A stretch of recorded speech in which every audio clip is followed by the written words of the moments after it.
Last night, everything started so well. The Athletics pounced on Garrett Cole, scoring 4 early runs versus one of the Astros aces. But with Springer, Altuve, and Correa all healthy and back in the lineup for the first time since June, the defending world champion struck back. Mixed-in All-Star Game MVP Alex Bregman, and it was an offensive onslaught at Minute Maid Park as Houston took Game 1 of this pivotal 3-game set. Tonight, Edwin Jackson will look to slow down the Astros, regroup, and try to even up this series. It's the A's and the Astros, and it starts right now.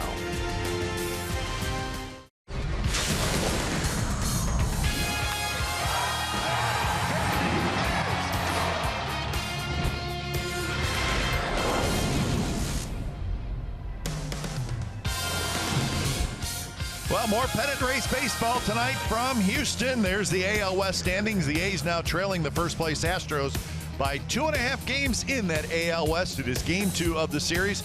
Edwin Jackson will make his 12th start of the year for the Athletics. It's the A's and it's the Astros coming up on NBC Sports California, powered by Xfinity.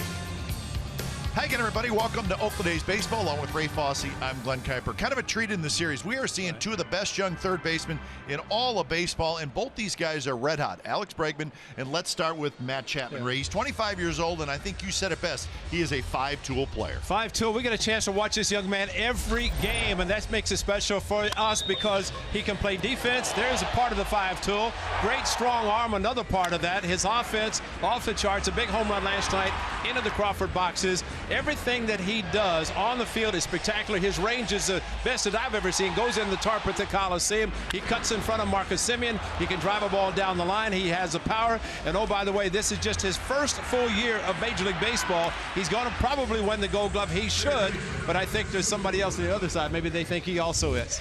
Well, Alex Bregman is also just 25 years old, Ray. He's got star written all over him. You know, and he can play different positions. Of course, Matt Chapman can do the same. And with a couple of guys out, Bregman was all over the infield, but his position is third base. He knows, and he makes similar plays that we have seen with Matt Chapman. He has the power. Remember, as we talked about it, he chokes up about an inch. Great back control. This play in the foul territory, we see Matt Chapman do that. A little bit stronger arm. This young man can go opposite field. Matt Chapman can do that. So I agree with you, Kipe. We're looking at probably the best third baseman in the American League, maybe of all of baseball, but I think we favor Matt Chapman because we get to watch him every day. And Major League Baseball full of great young stars right now, and you are seeing two of them in this A's-Astros series. Now keep it right here on NBC Sports California. Up next, we're going to head back to the A's pregame live studios for an update, and then right back here to Minute Maid Park for Game 2 of the series.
Welcome back to Minute Maid Park here in Houston. Game time weather is brought to you by the Santa Cruz Beach Boardwalk. Get to the beach. The admission-free boardwalk is open. Daily roof is closed again. It usually is here. It's very hot, 88 degrees and humid outside, but just about perfect temperatures inside for Game 2 of this 3-game series, the A's and the Astros. Starting lineup for the A's brought to you by Southwest Airlines. Here it is. Martini, Chapman, Lowry, Davis, Olson, Piscotty, Simeon, Laureano, and Lucroy.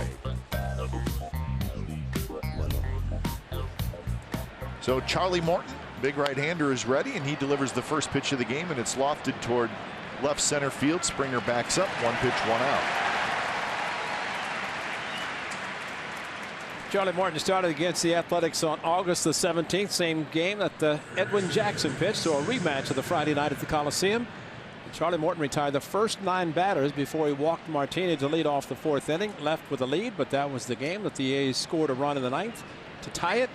Matt Olson won it with a walk-off of Tony Sipp. But Charlie Morton has been pitching well. 5th start against the A's overall. A couple last year and a couple this year.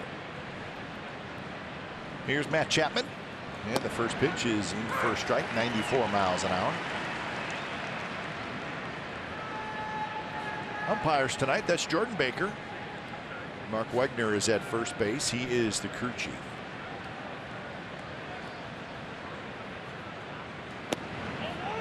A little bit high, 1-1. Last night, Houston Astros blew it open late, won the game 11-4. The A's had an early 4-0 lead, but didn't do much after that. So we'll see what happens tonight. A's 2.5 games back of the Houston Astros in the AL West. The Mariners are 7 back. The A's holding on to the number 2 wild card spot. And the Mariners 4.5 games behind the A's for that 2nd wild card spot. So that is what's going on as far as the A's go in the pennant race. And guess who's coming to town this weekend? Seattle Mariners. Oh, Seattle Mariners. Should be fun. That man was out here about 12 o'clock today getting ready for this 7-10 game. A lot of work preparing for this game after a tough loss last night. Say tough because the A's had an early 4-0 lead, and 2 big innings, 2 big crooked numbers the Astros put up, a 5 and a 6. The 3rd and the 8th, and that was it. 3-2 pitch to Chapman. Strike 3 called outside corner. So 2 away here in the 1st inning. Defensively for Houston, Gonzalez, Springer, and Reddick in the outfield. Bregman, Correa, Altuve, and White on the infield. And Martin Maldonado is your catcher. So that's the same defensive group as last night. A.J. Hinch in his 4th season. And his Astros are playing good baseball right now. They have won 6 in a row. Last night, Matt Chapman struck out in his first at bat. That was against Garrett Cole on a 3-2 slider tonight, like a 3-2 fastball that was called out on. And maybe thinking about last night when sliders were thrown by Cole. Morton also pretty good slider cutter that he will feature.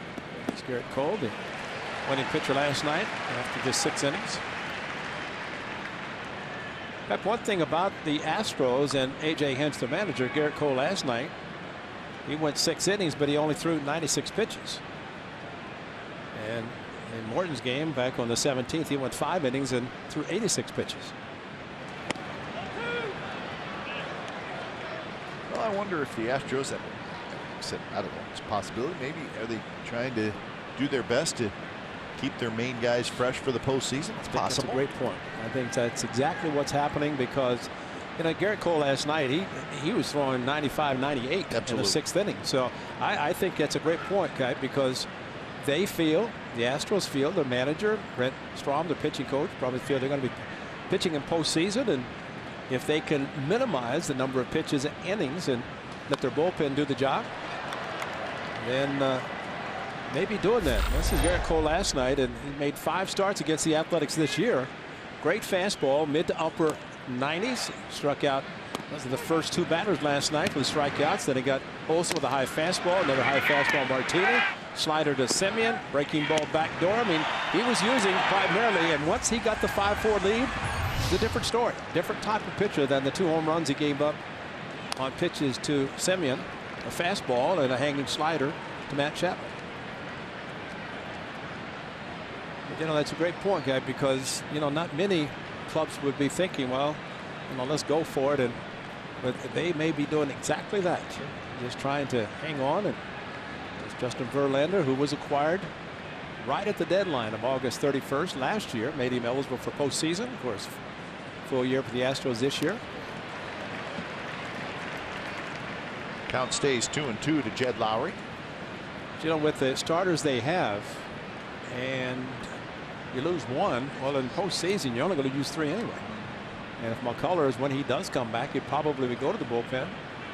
And they would use either the 3 they have or 4 that they have, or reduce it to 3. Inside, 96 miles an hour. Pitch usage for Charlie Morton looks like this: 58% fastballs, 30% curveballs, and then a little bit of a cutter and a little bit of a change. But he relies mostly on 2 pitches.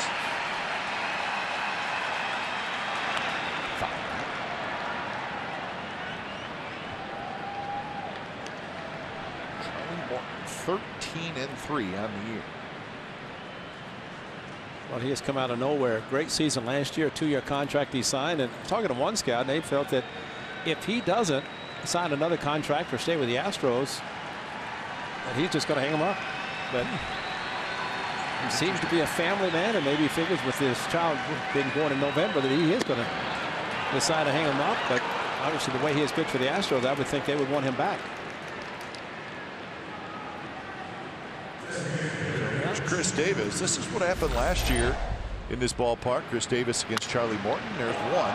April 28th of last year, both of them going to right field, and both supposed to be inside. They floated outside, and he went opposite field both times. But that was a game that Morton won, and then lost at the Coliseum 11-1, but won that game 9-4.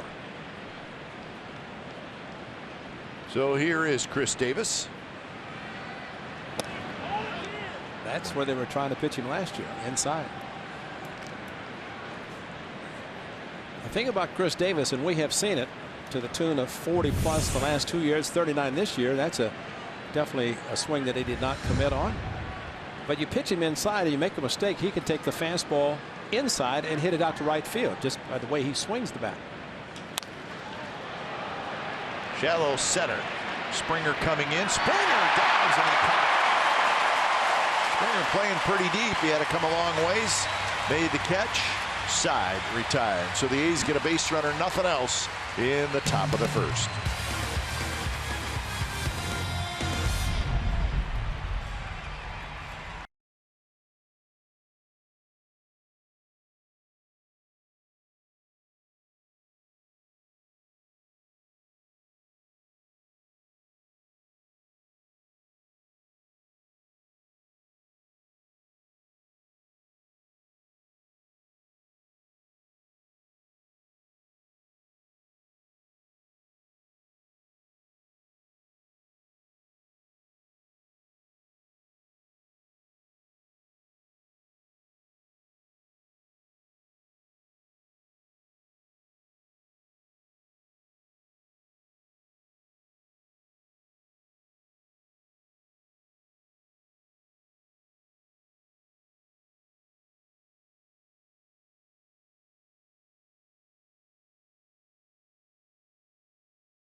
By Southwest Airlines, and here it is: Springer, Bregman, Altuve, Correa, Gonzalez, White. Gurriel's in there at DH tonight, and then it's Reddick and Maldonado. And Edwin Jackson starting for the Athletics, coming off a start against the Rangers, and he had a start against the Astros, as we mentioned, the Friday night at the Coliseum on the 17th. Gave up a couple of home runs in that game as he enters the game tonight with a record of 4-3. But he's pitched well for the Athletics, making his 12th start as a member of the A's and a veteran that we know, and kind of the guy you'd like to see on the mound in a game situation like this. So he faces George Springer leading it off.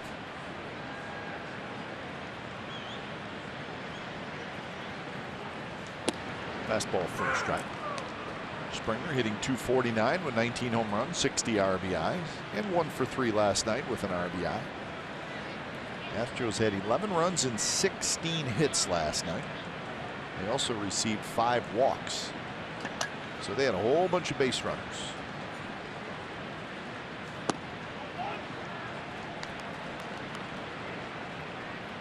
Bregman to follow, and then Altuve here in the bottom of the first inning.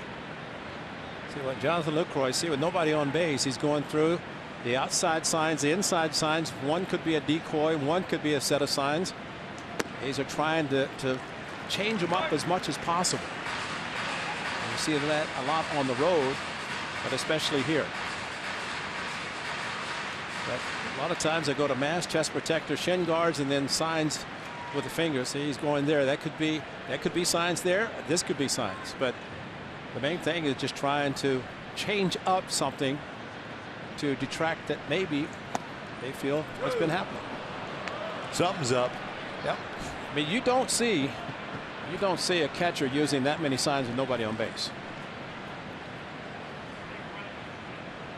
Edwin Jackson, fastballs, cutters, sliders, change, curve. He's got it all.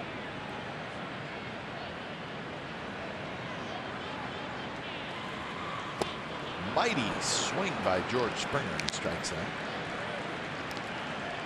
So 1 out here in the bottom of the first. Here's the A's defense. Martini, Laureano, and Piscotty in the outfield. Chapman, Simeon, Lowry, and Olson on the infield. And Jonathan Lucroy is your catcher. Here's Bregman. Star of the show last night was Alex Bregman.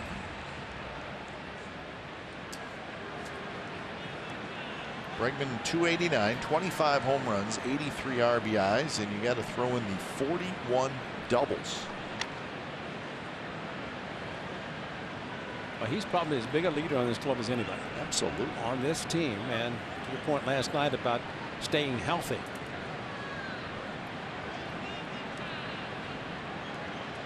I think you are correct.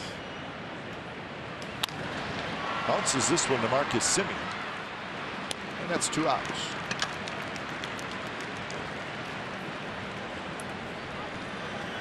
Well, tonight any 95-mile-per-hour fastball is our fast pitch, brought to you by Xfinity, the fastest Wi-Fi at home and on the go. So Edwin Jackson will now face Jose Altuve. I like to see Jackson looking at the baseball the way he did, almost like he's looking for a scuff on the baseball. The ball hit the ground, stayed in play, and as a pitcher, if you know how to use it, then you can look at it, see where the scuff might be, and make it do some funny things. Some Astros pitchers in the past used to do that.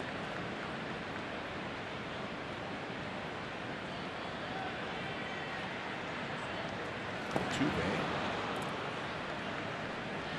If he fouled that or just swung at the pitch in the dirt, either way, it's 0-1. Altuve had a couple of hits last night with an RBI. Balls in the dirt. Between he and Rosario, they must have a lot of fun when the Twins play the Astros. They're going to see each other pretty soon again. Pitchcast brought to you by SoFi, a modern finance company. Bunt attempt, then pulls the bat back, 1-1.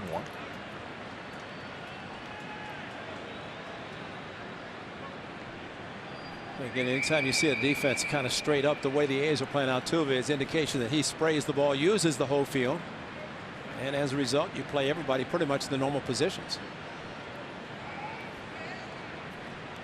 Yeah, Altuve would be a tough guy to defend. Yeah. Well, he's a free swinger. He's probably one of the better bad ball hitters. I mean, we just saw Rosario, the 3 games of the 4 in Minnesota, and he swings at a lot of pitches. Takes that pitch for a strike, 1-2.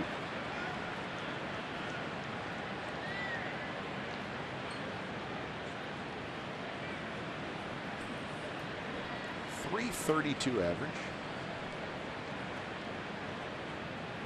10 homers, 50 RBIs for Jose Altuve.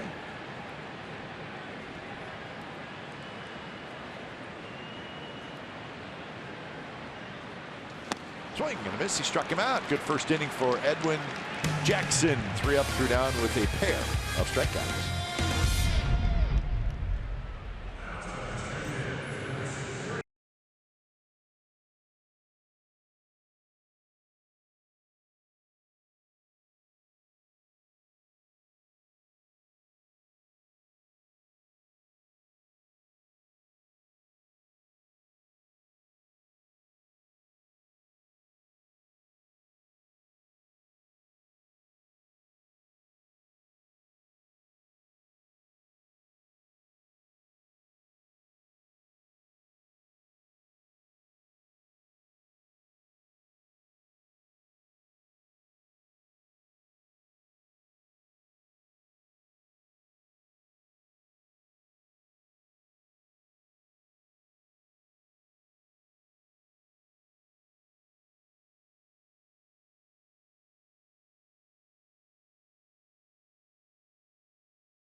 No score, top of the second inning. Here's our Lowe's whole team together. This is interesting. Check this out. Lowest swing percentage at out of zone pitches in the American League. The A's are #1.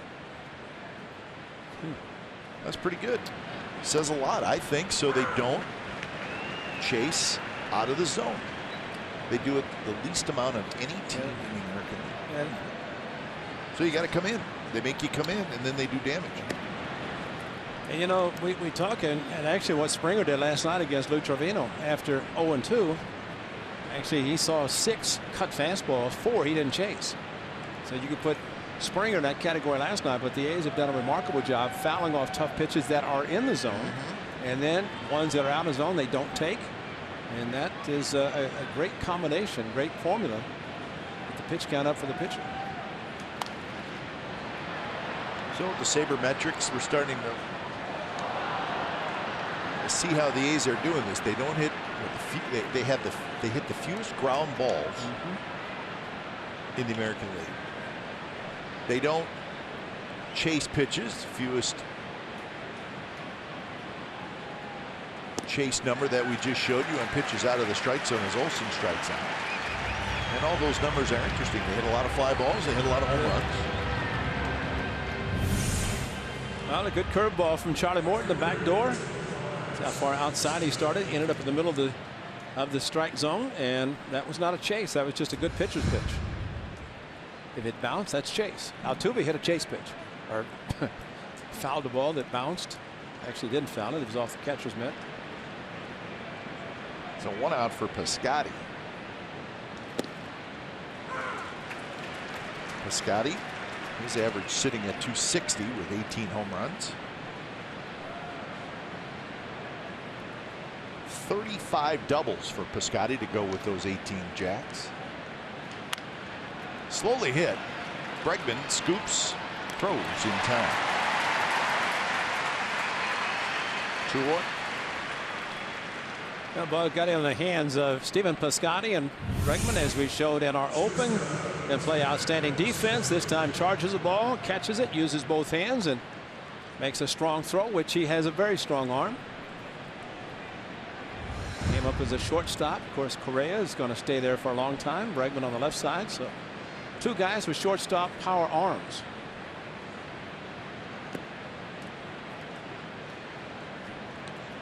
So him in 260. He's got 11 home runs, 48 RBIs. He's got 29 doubles, a couple of triples.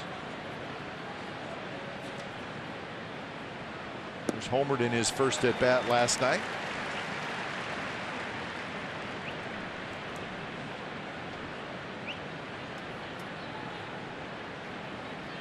Seven at bats against Charlie Morton. He's 3 for 7 with a couple of doubles.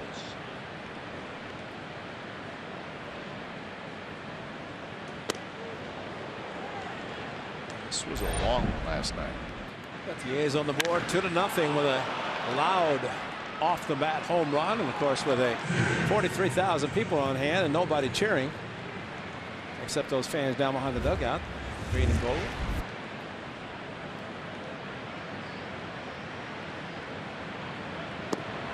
Encouraging thing for Marcus Semien last night that he hit it against a right-hander. And he's been hitting the majority of his home runs this year against a left-handed pitcher. So Cole last night, he just hits leadoff against lefties, righties. So 2-out walk, much like the first inning. 2 walks, 2 strikeouts in the early going for Charlie Morton. And here comes Ramon Laureano.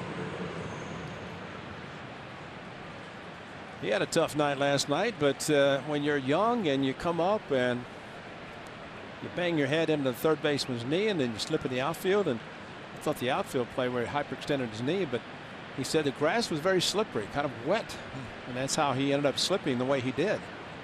Phil Garner, who lives in Houston, good friend of the skipper Bob Melvin, and managed the Astros in '05 when they lost to the White Sox in the World Series, he agreed. And this is going into third. Watch him head go into the knee. Bregman's knee didn't move. And Laureano with the head into the left knee. Wrenched his neck. He said he's all right. And then this play. Slipping in the outfield as he tried to slide to catch it. And kind of hyperextended his knee a little bit. But he said it was okay. That's called being young and strong. That's right. You know? I'm fine. We'd have been in the hospital. Do you think? Well, I would have. I would have been too. Still there. But he's happy to come back to play against a team that traded him to the Athletics. Garner remembered him, and well, there's what he did. And see that knee, that's when he catapulted. That's because of the hyperextension of the left knee, and strong legs, so it really doesn't bother him that much. He just said he slipped on the grass, and that was it. Listen, if you're a young player like Laureano, and the team that traded you, now you're playing against them, and you did not get to the big leagues with the team that traded you, but you're in the big leagues with the team that traded for you against them. You cannot tell me that you're not trying to do something special. Absolutely. Well, and then he scores the tying run from first. And that's Friday night, the game that the A's came back and won, the game that Morton and Jackson pitched. And then introduced him to Phil Garner, and Phil said, "You're the guy who made the throw." So it's that throw he made at Anaheim is standing out as well. A lot of people saw that and will continue to see it. He was a 16th round pick by the Astros in 2014, so he really was not in their minor league system a real long time, and now he's with the A's, and the A's are glad to have Ramon Laureano. Still only 24 years old, young man. But he had some good seasons in the minor leagues. 2016, Lancaster, 317 with 10 homers, 60 RBIs. That one up the third base line. And Maldonado picked it up, and he had no chance. I thought he was going to let it go. I don't know that it would have bounced foul, but that was the only chance that the Astros were going to have. Laureano was very fast. Well, then looking down the right field line, had Maldonado thrown it, which he made smart play because he knows the speed. He knows the only play was to first base, and then saw where Laureano was and hustling down the line. That's an infield hit. Laureano speed, and Maldonado didn't throw. But Reddick was backing up if indeed he did throw, and the ball got past White at first base. So 2 on 2 out for Jonathan Lucroy.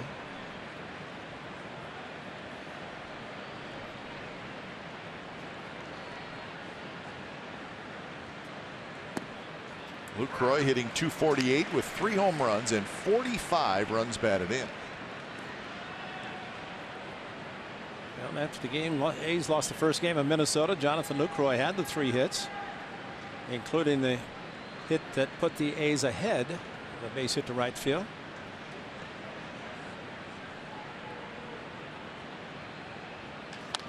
Right to Morton, who grabs it, throws to first, and that will do it. A's strand a pair, bottom of the second coming up. It'll be Correa, Gonzalez, and White. No score.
NBC Sports California is brought to you by the Chrysler Pacifica Hybrid, America's first hybrid minivan. Test drive one today. Young Astro fan, just excited to be here. A's and Astros scoreless, bottom of the second inning.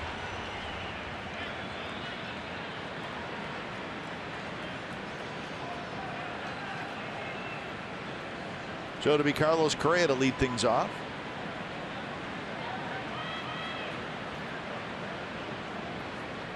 Carlos Correa, .252. He's got 14 homers, 58 RBIs.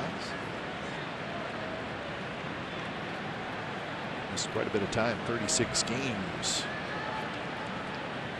Lower back acted up a little bit.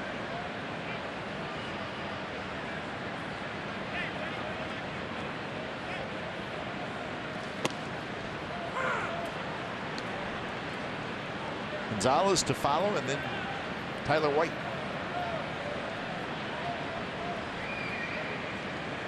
Edwin Jackson in the start he made against the Astros on the 17th. First 10 batters faced the minimum as he had a base hit with a strike him out, throw him out. Maldonado struck out. Jonathan Lucroy had a caught stealing, so it was all good for Edwin Jackson. He just made 2 bad pitches early in the game. The 2 home runs, a cut fastball, one to Bregman, one to Maldonado. A little flare to right, that'll work. Carlos Correa with the base hit. The leadoff man aboard.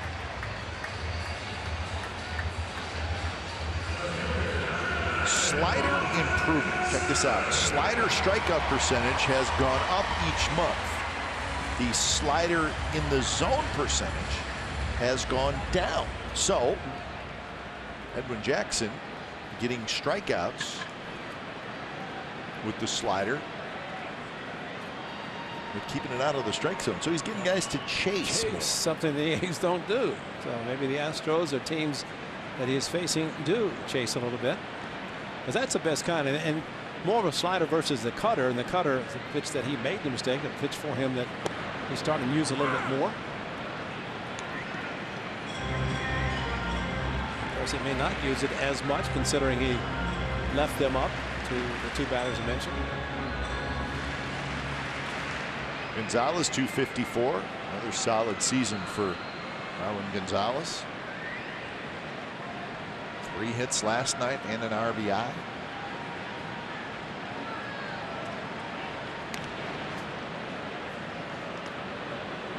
Playing left field.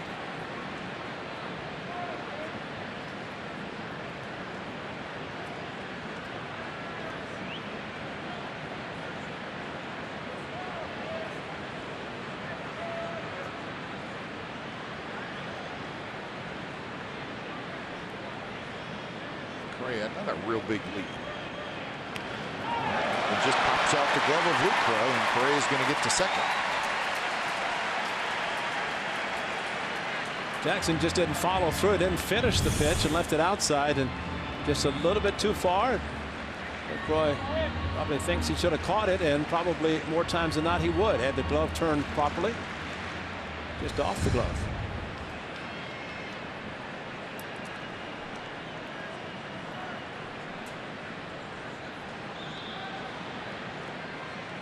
So 1-1 to Marwin Gonzalez. Chapman playing in at third, about even with the bag. Olsen in as well.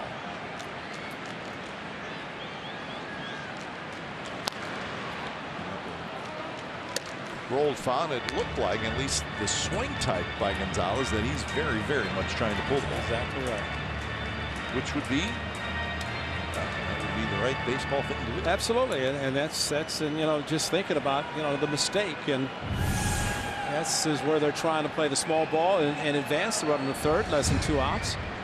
But you know, we've talked about the Astros and how you can't afford to make a mistake against them. Give them extra outs, give them extra bases.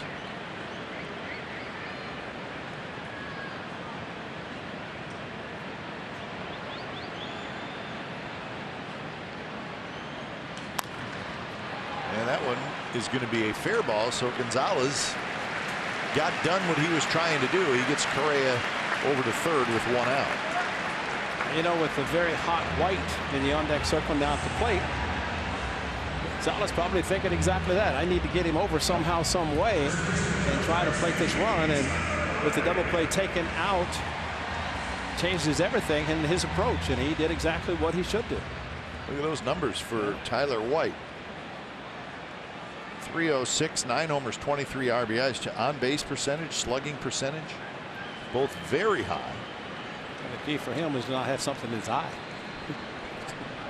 Last night, that talk about a deke. I don't think so. He had something in his eye, but then hit a 3-run home run. Get a new piece of lumber here. Well, it took a long time to get something out of his eye, and then the first pitch back and had some eye wash. Finally took his batting glove off as the pine jar. First pitch fastball after that inside, and a 3-run home run.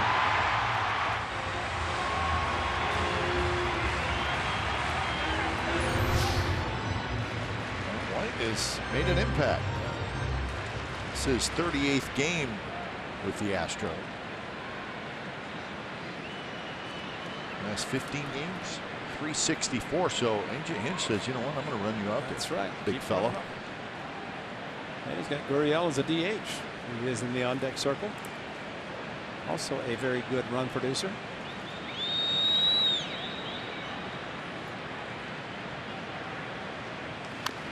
Rolled that foul, and now it's 0-2.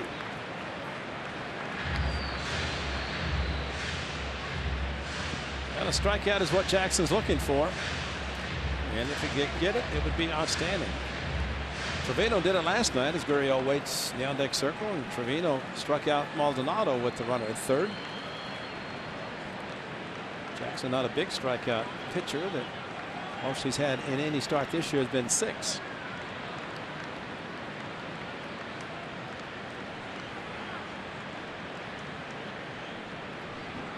Biggest thing here, you see where Chapman is playing with the infield playing in, as we always see Chapman with the infield playing, and he plays several steps back because of his range and arm strength.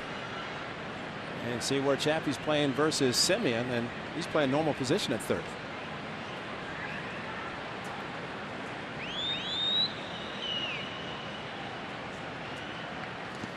Lucroy with a block.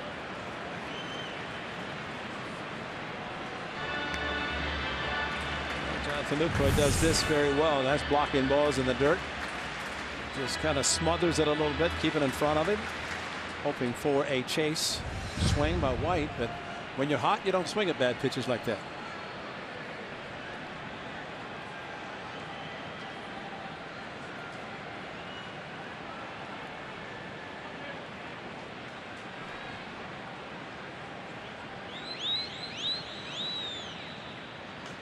Tap slowly.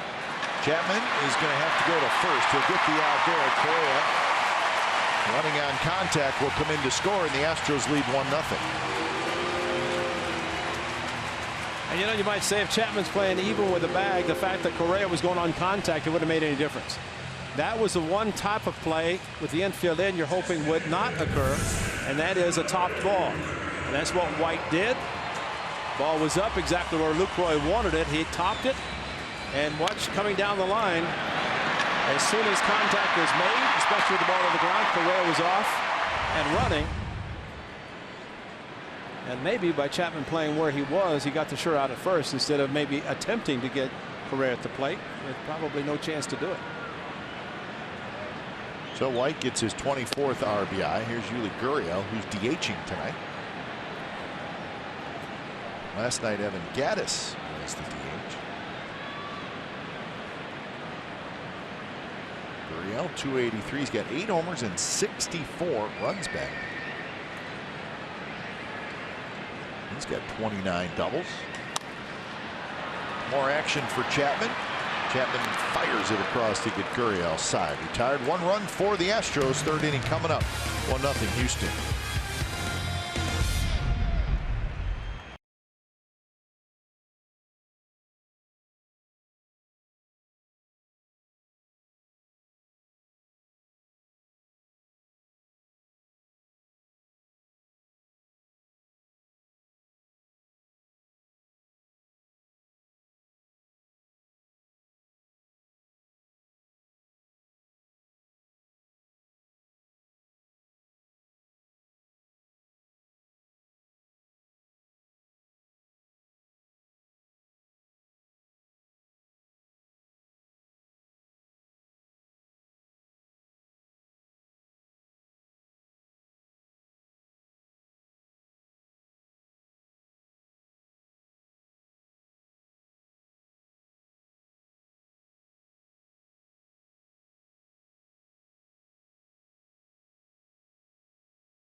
Your X1 voice remote and get live stats on your TV. Change the way you experience TV with Xfinity X1.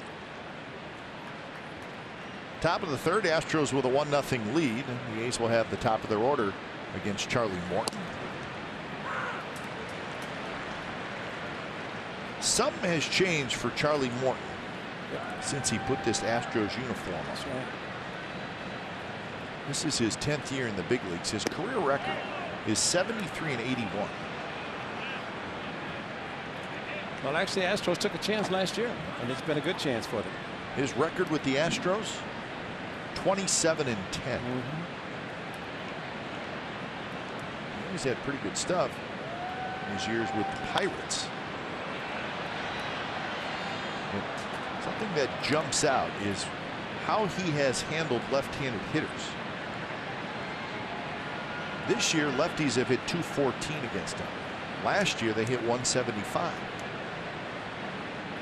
Before that, Lefties hit 307. So that's not a coincidence rate. That has to be a how he must be attacking them differently. Right. I mean, something's up. Fastball usage, really. It's really helped him because he's got a good fastball, and sometimes pitchers fall in love with other pitches to the point that the one pitch they should be using, like that pitch. Springer with a sensational play. You'll see it on the replay because he got a great jump. And he was shaded that way just a little bit, and that was a heck of a play. Well, and we talked about the defensive alignment. Of course, it's exactly where Martini left his first one, to him, exactly in his footsteps. This, he had him shaded that way, ball slicing away from him, goes into the dive headlong as he did in the first inning on the fly ball by Davis.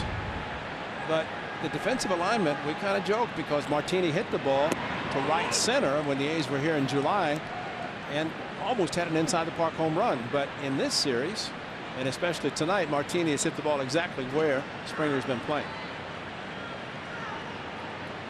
So a well struck ball, but nothing to show for it. Correa has it, and Chapman's retired. Well, the team has been announced, and now it's your turn to celebrate the inaugural A's Hall of Fame class with a giveaway plaque presented by 7-Up.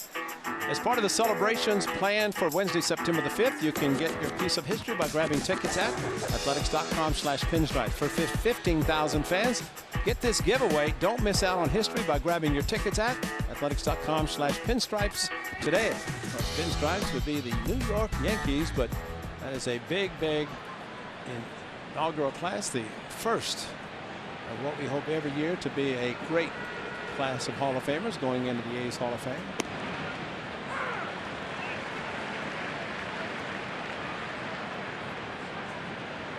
When you look at the outfield, Gonzalez with Jed Lowry playing in left field. He was there last night. Springer left center. They're really shading him, Lowry, to hit the ball in that direction, and unfortunately they think he's going to pull it on the ground, but last night with a leadoff double he did not, and popped the ball to Bregman at third. So a quick 0-2 to Lowry, who walked in the first. And there's your outfield shift. Yeah. Outfield shift. Gonzalez playing like a right-handed pull hitter, and then the infielders shading him, over shifting to the right side. Now, usually we say, well, there's a big gap in right center field. Well, traditional right center field, well, that's where Reddick's playing. Yeah. So the gap is really from Reddick to the line. Exactly. If that makes any sense. Well, and there's, what are the odds of Jed getting out in front and pulling a ball down there, especially if Morton doesn't. If he throws him a breaking ball, cutting me in on him, he could get out in front and pull it. 2-2 now to Lowry.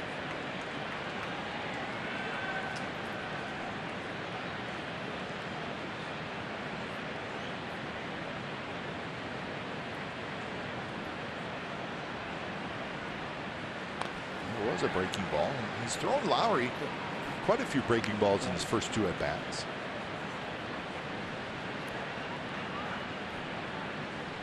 Third inning, 50th pitch coming up, and once again the A's doing what they normally do.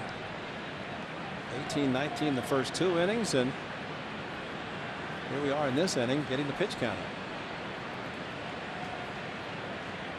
The Astros bullpen's pretty good. Inside. Bullpen last night, 3 shutout innings for Houston. An off night for the A's bullpen, which has not been a whole lot of those.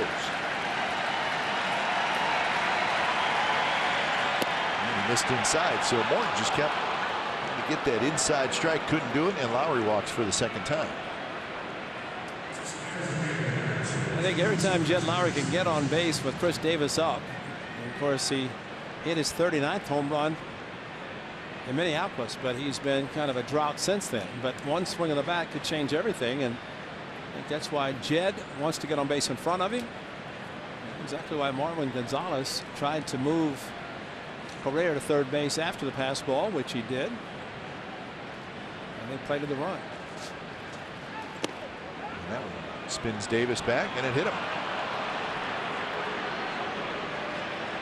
Chris Davis hit by a pitch, and again the A's have 2 on and 2 out. I guess if you're going to get hit, that's the way to do it. Kind of a grazing shot, backed off. Did it even hit him? I guess so. Right on the left elbow. Turned away nicely, and Jordan Baker.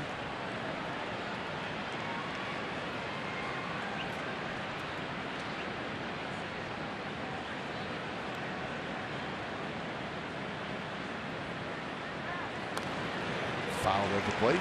Another breaking ball. Yep. He's going to see a steady diet. You know, it's the old saying, you prove you can hit it, maybe we'll change. But it's the breaking ball that starts outside, kind of off the plate, and then breaks on the plate. And at least Matt Olson is swinging. It's not giving up on the pitch.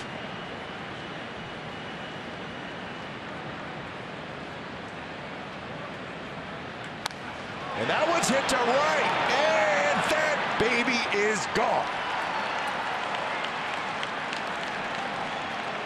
So the A's grab the lead, 3-1 on a long ball from Olson.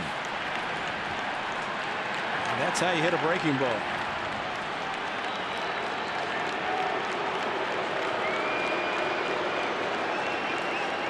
All this coming with 2 outs. 22nd 3-run home run, and Matt Olson's last home run came against the Astros and Tony Sips, the same game pitched by this man. But this was a breaking ball. He almost like he knew it was coming. Cap stayed back nicely and unloaded on the home run, his 24th of the season. So it wasn't KD. Instead it was Matt Olson after a walk and a hit batter off the facade of the second deck here at Minute Maid Park.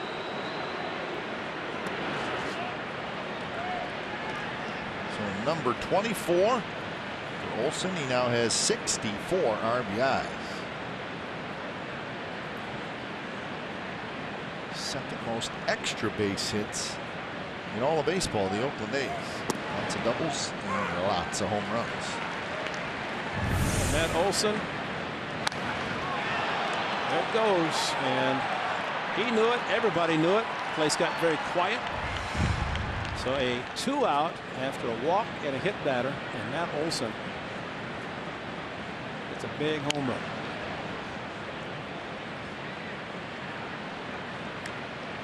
Olson matches his total from last year. And he hit 24. So 48 home runs for the young man, and just this his first full year.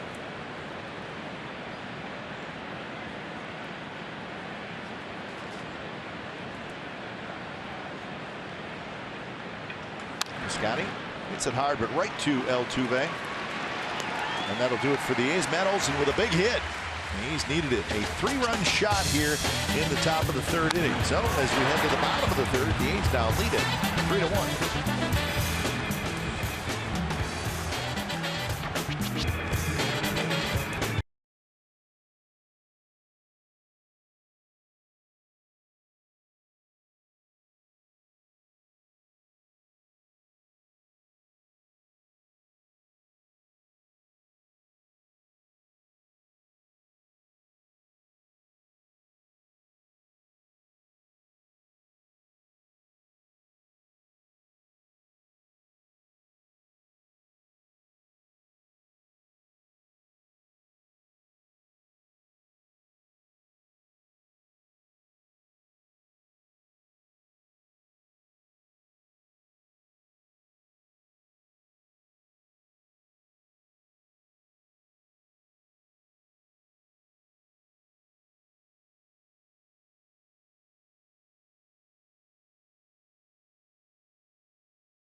Three-run shot. A's lead the Astros 3-1 as Edwin Jackson will face Reddick, Maldonado, and Springer.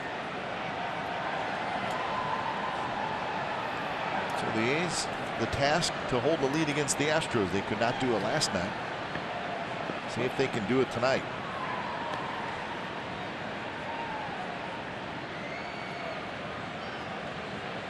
Reddick hitting .247. He's got 13 home runs and 41 runs batted in. Second year of that 4-year contract that Reddick signed with the Astros.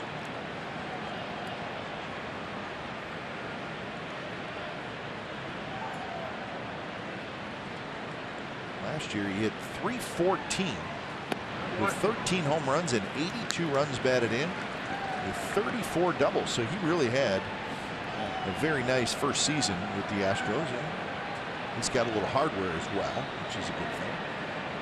And it's not from WWE. Oh, no, it was not. He's got that too, but World Championship ring.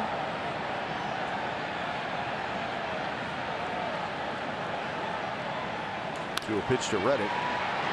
Shallow flare and nice play by Marcus Semien. Had a long ways to go. Well, Matt Olson and StatCast, they kind of go hand in hand because of the trajectory. Off the bat for Matt Olson, a curveball at 103.4 off 27 degrees, 390 off of the facade of the second deck. But for Matt Olson, 3-2 slider from Tony Sipp on the 17th, and on this day, the 28th, a curveball from right-hander Charlie Morton. A couple of big home runs against the Astros. The one at the Coliseum was a walk-off, his first ever walk-off home run. Tonight gives the A's a 3-1 lead. They'll try to hold it tonight.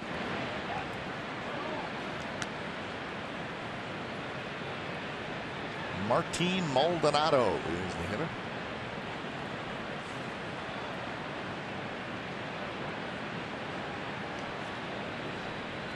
Maldonado at .224, 8 homers, 42 RBIs.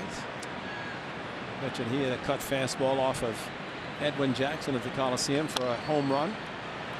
This one cued to the right side. Lowry takes care of it for the second out.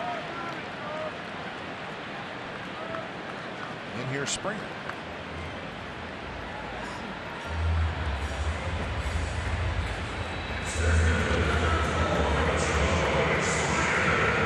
Springer struck out in the first inning.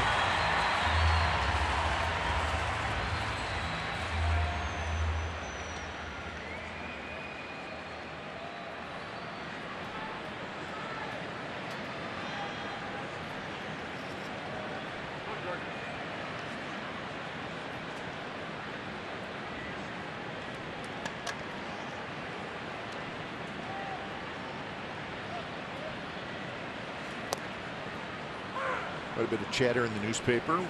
A.J. Hinch talking about Springer and the thumb injury that he sustained in early August and he's still dealing with. And the manager said, listen, it's going to bother him all year. He's just going to have to manage it. Yeah.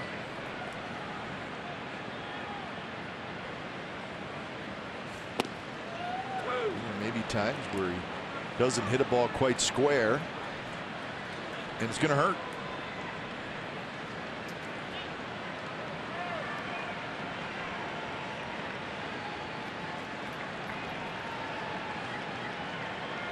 Yeah, you're right, Cap, because it's just like anything. If you can feel it, it's almost like the vibration of the bat. Yep. If you have a bad thumb or finger. Smart Play Today brought to you by California Ford dealers. Thumb not bothering him on these plays so far. This was robbing Chris Davis. Headlong dive and definitely left his feet, rolled over. And of course, then he also got Martini into left center. Ball slicing away. He was shading that direction. Got a great jump. So whatever might be hurting swinging the bat, definitely not defensively. So Springer with a couple of great defensive plays so far in this game.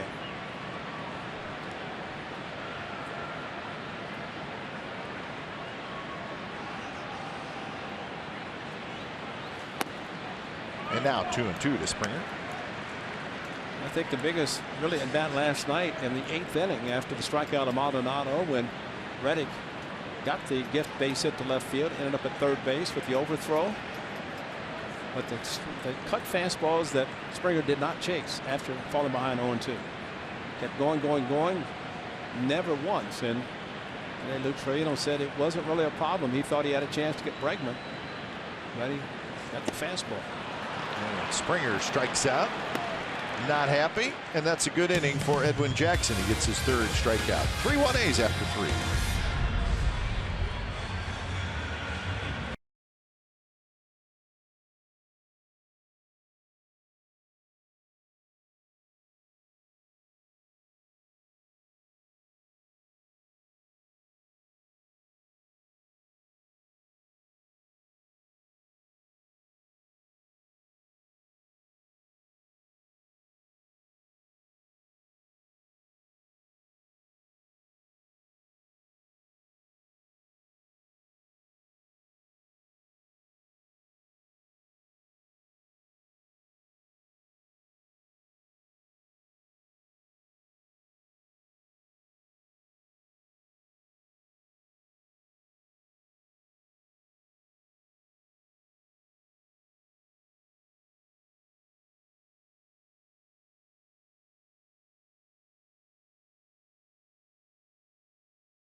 $99.99. Watch every out-of-market regular season game, plus get a free subscription to MLB at Bat Premium.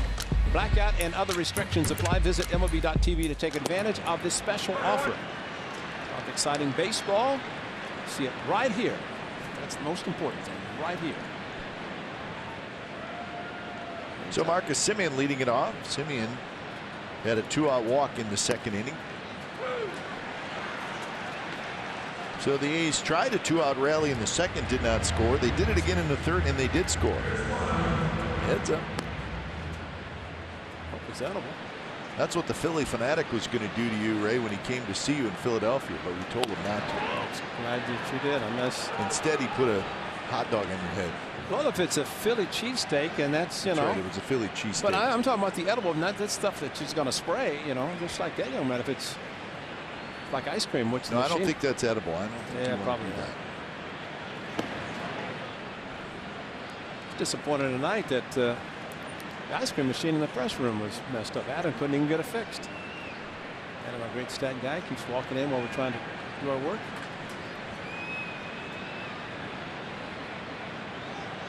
I tell you what, you know what's nice is soft serve ice cream in the press room. It's nice, isn't it? Yeah, it's great. It's a good idea if you think about it. Well, listen, it is the best because you think about having dessert. I mean, that hard soft serve is the best. It's the best. The machine, soft serve. You could do chocolate, vanilla. I'm just saying. No, I mean, swirl. I agree 100%. Now our fans have a lot of requests, right? Yeah. Ask for things. That's a great idea. And what about if the announcers have maybe a request that's something they would like? I think it's a great idea. Soft serve ice cream in the press room at the Coliseum. I think that's a wonderful idea, Kai. Starting September. No, we started the all access. That's what I'm saying. We'd like to have all access to some soft serve ice cream. But Friday, remember, everybody all access, so we can start on Friday at the Coliseum, the all access. So, hey, listen, it's not that we're pushing for anything. Sure, we are. And you know, don't tell me that they have soft serve in the food trucks. We want it in the press room. That way we can have it, a little dessert, and go upstairs and work. Right to Bregman. Bregman throws low, and Tyler White digs it out. Hey, for Tyler White, when you're hot, you're hot. Doesn't matter defense or offense. You're going to make the play. And Bregman kind of threw a dart to first base, and he usually throws it chest high. This went into the ground, but scooped nicely by White. Oh, look what I got. Scoop. Speaking of soft serve scoop.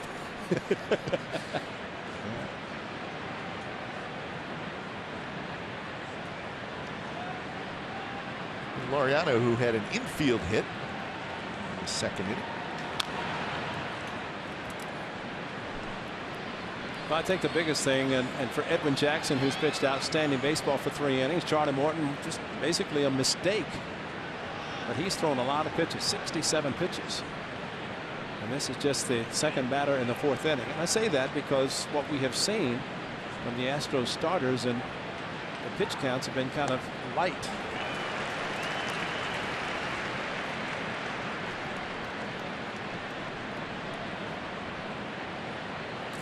So 0-2 to Laureano.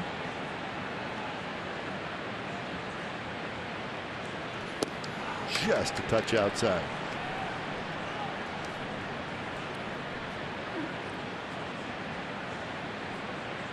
Lucroy to follow here in the 4th.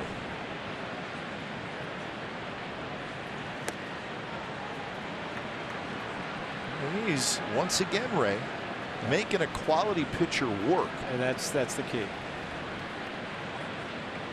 And you know, while you could say you don't want to go to the bullpen because they're good, and the Astros, but there are times you go to the bullpen, you get the middle reliever. And there's a chase right there that Laureano did not go after. So a great note, great stat. It's back-to-back 3-2 counts, and he went 3-2 to Lowry, walked him, hit KD, and then the first pitch or second pitch, breaking ball. Wilson hit it out.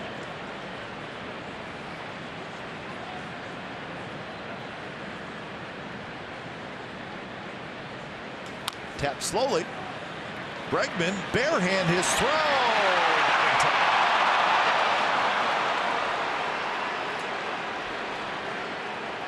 Laureano again with an infield hit thanks to his great speed. And it was the speed that did it. Bregman, you know, the key here is that he barehands the ball. Does he have a good enough grip? He barehands, looks the ball into his hand, makes a better throw on this one than he did the White scoop that he had to make on a play that was more conventional. This tremendous play, but just the speed. And at the point, I mean, this is a great play. I mean, you are seeing, and we are seeing, 2 very good third basemen, but Laureano out of the batter's box, speed all the way to sprint, and jabbed at the bag just in time to beat it out. Who knows? Those 2 guys right there probably played together in the minor leagues somewhere along the line. Well, it's a hustle base hit again for Laureano. Take it. So that is hit number 3 for the A's. And here's Lucroy. Lucroy bounced back to the pitcher in the second inning. Did that with a couple on and 2 outs. Pitch first time. So Charlie Morton, 73 pitches with 1 out in the 4th inning.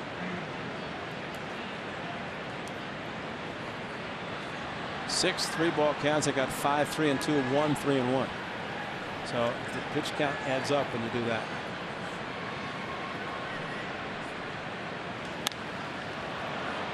Right to Springer. Springer waits. So that is the second out.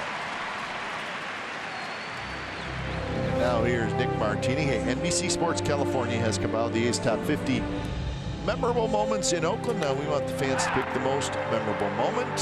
Scott Hatteberg's walk-off home run extending the A's win streak to 20 games in 20 consecutive games in 2002. Or Catfish Hunter's perfect game in 1968. He made the perfecto look easy. Unfortunately, there is no video of Catfish's perfect game back in 1968, his first year in Oakland. He had a couple of hits in that game, did he not? About 3. Drove in all the runs. You know, I remember asking him, I said, what do you remember about your perfect game, Catfish? He said, I remember that, I think it was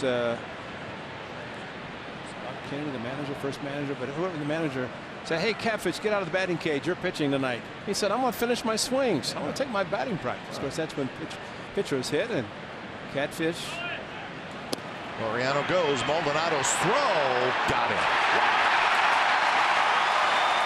Maldonado with a great throw. Laureano said, no, I'm safe. Well, if he's out, he would have gotten him on the backside, but he slid so hard he popped the bag out. Let's see. Oh, yes. He didn't even tag him. Did he?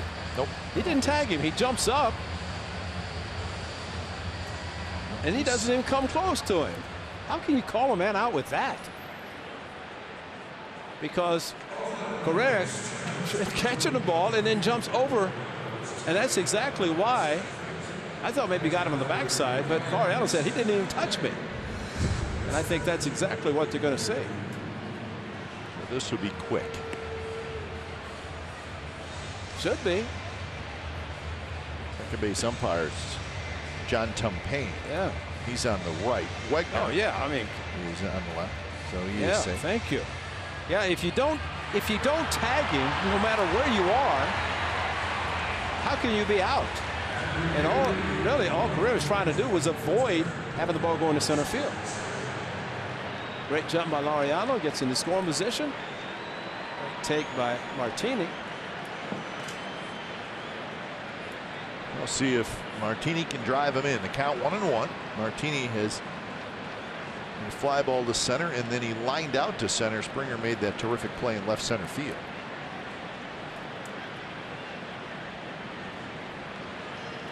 Slightly open stance for Martini. Very upright. And now the count 2-1.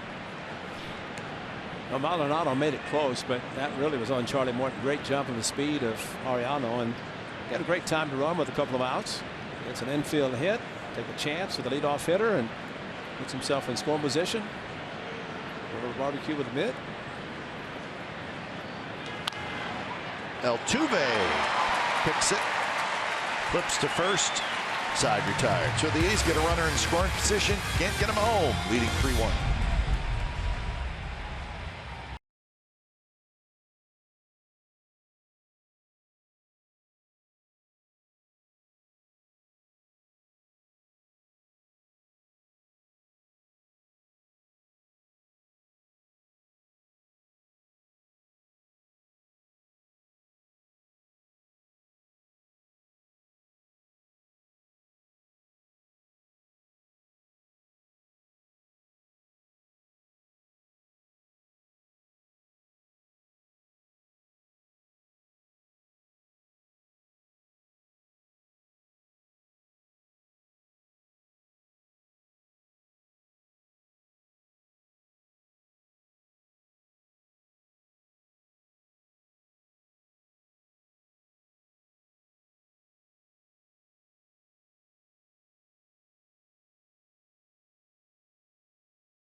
All-Star game. Well, the Astros, yeah, they were represented quite well. 10th inning, Bregman and Springer back-to-back home runs, go-ahead runs. American League won the game 8-6. Bregman was named the most valuable player. The game played in the nation's capital. 10 home runs were hit in that game. Everybody was teeing off, and actually a lot of it came late. How many strikeouts? I don't know. Was it 35? Or I think it was 10 and 35. I think you're right. So I'd say it's apropos with what's happening in baseball and strikeouts and home runs. So Bregman, the All-Star game MVP. Yep.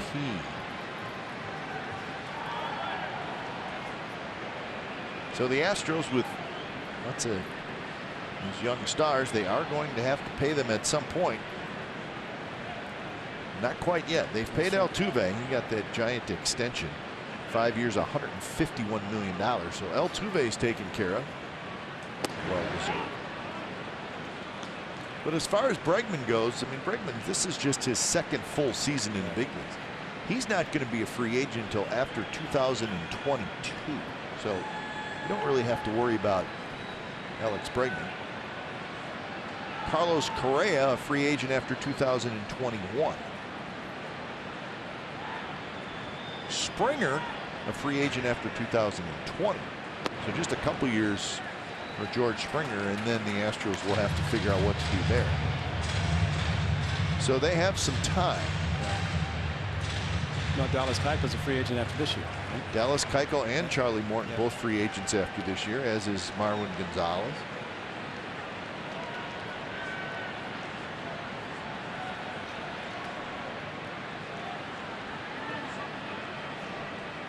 (2-0) to Alex Bregman. The Astros payroll this year is $172 million. That's 10th in baseball, and it's an increase of $45 million from last year. So last couple years they have added to their payroll big time. And you know what? It paid off. Because they did that right there.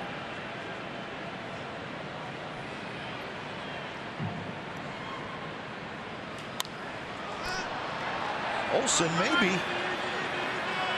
Yes, right in front of the Astros dugout. You know what happens a lot of times too, I think, is when a team is successful, and you pointed out perfectly the guys who are going to be free agents, you try to build the core group, and that's what Jeff Luhnow, the general manager, won last year. Brings in Verlander, Cole in the offseason. Verlander, of course, before the September 1st deadline for postseason. But you have a core group of guys, and you start bringing in guys to fill in, full guys who may be free agents. Marwin Gonzalez, maybe get somebody else on the free agent market. Looks they don't have to commit a long term, but it is hard to keep a successful team together, a championship team together, because when you win, you usually are expecting big payrolls or big salaries when it happens. Yeah, you win because you have great players. Exactly. And if you have young great players, well, that's the ultimate, and that's what the Astros have. But at some point, and listen, their payroll, Ray, in 2016 was $94 million. Yeah. In 2018, it's 172. And this guy's contract kicks in, Altuve, in a couple years. Yeah, he's got $30 million for 5 years. So yeah, they're committing, but you know that from what I understand, their TV contract is better. Like for a while, nobody could watch them, but that's changed.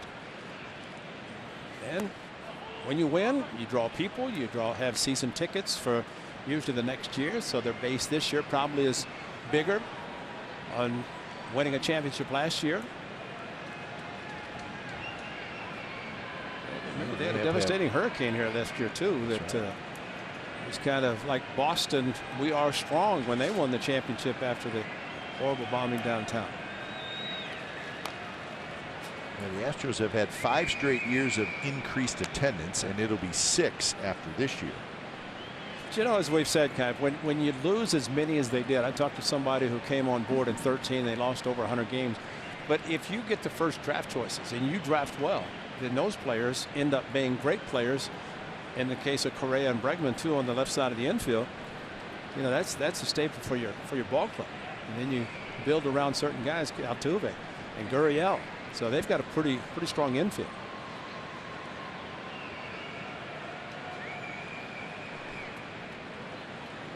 One-two pitch. It's Chapman who scoops. He fires, and it got him. That guy's unbelievable, isn't he? So a bang-bang play. Let's see if the Astros want to take it. I'm not even going to look at it. Chapman, look, this is going towards shortstop, but with him and his strong arm, it's a bang-bang play. But if you think about the ball with Semien, he's got to go to his right, stop and go.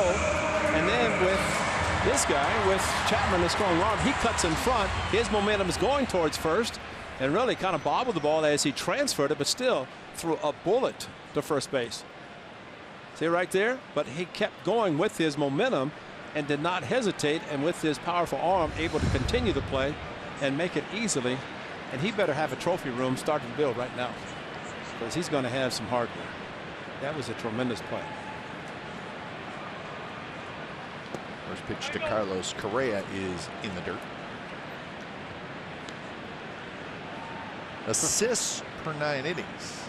Matt Chapman 2.44. So think about that.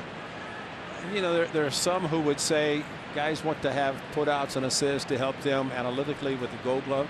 All Chapman wants to do is win, and he feels if he can get to a ball with his strong arm, he's going to play and be able to make the play better than anybody. And again, nothing against Marcus Semien, who's improved dramatically, but they are very, very strong on the left side of the infield.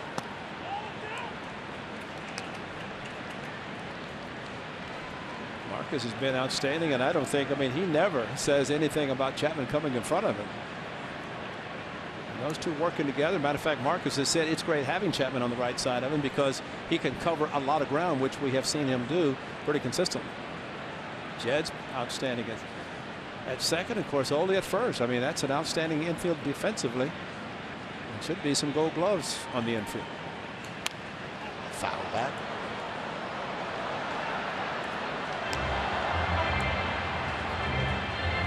So obviously an assist is in the infield. It's the ground ball. The putout will go to the first base. Outfield assist, well, you got to throw somebody out or be part of kind of a relay type situation. Laureano has one, we know. He's got one for sure. You could probably add about 10 to that one he threw from Anaheim. Still hard to believe that he made that play.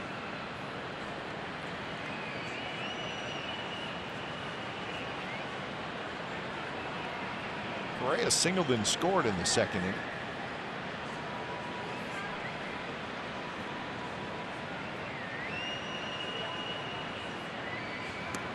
And now it's a 3-1 count.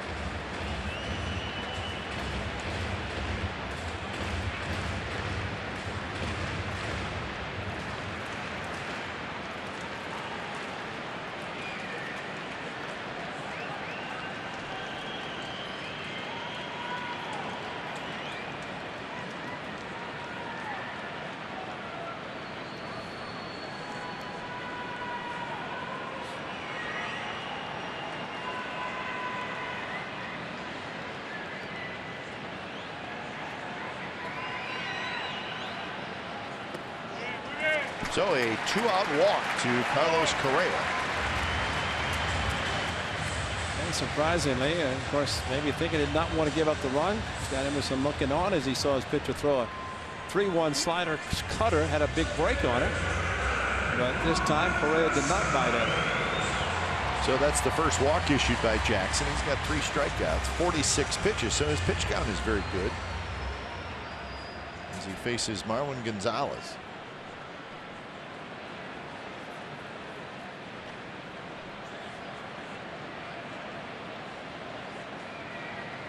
Gonzalez bounced out to Matt Olson in the second inning. He did advance the runner from second to third, so it was a productive out.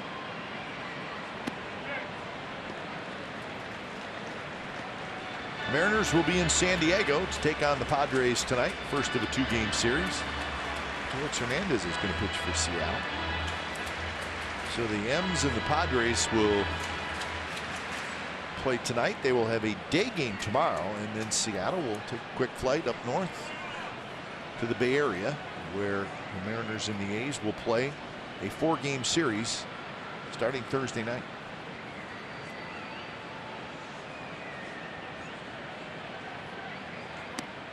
And if you're just joining us or you haven't heard, Sean Manaea has been placed on the disabled list by the Athletics.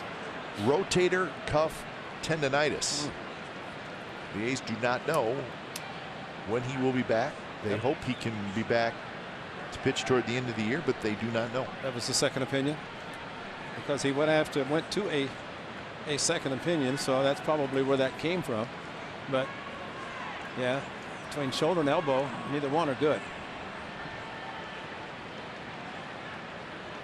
So that obviously is a concern.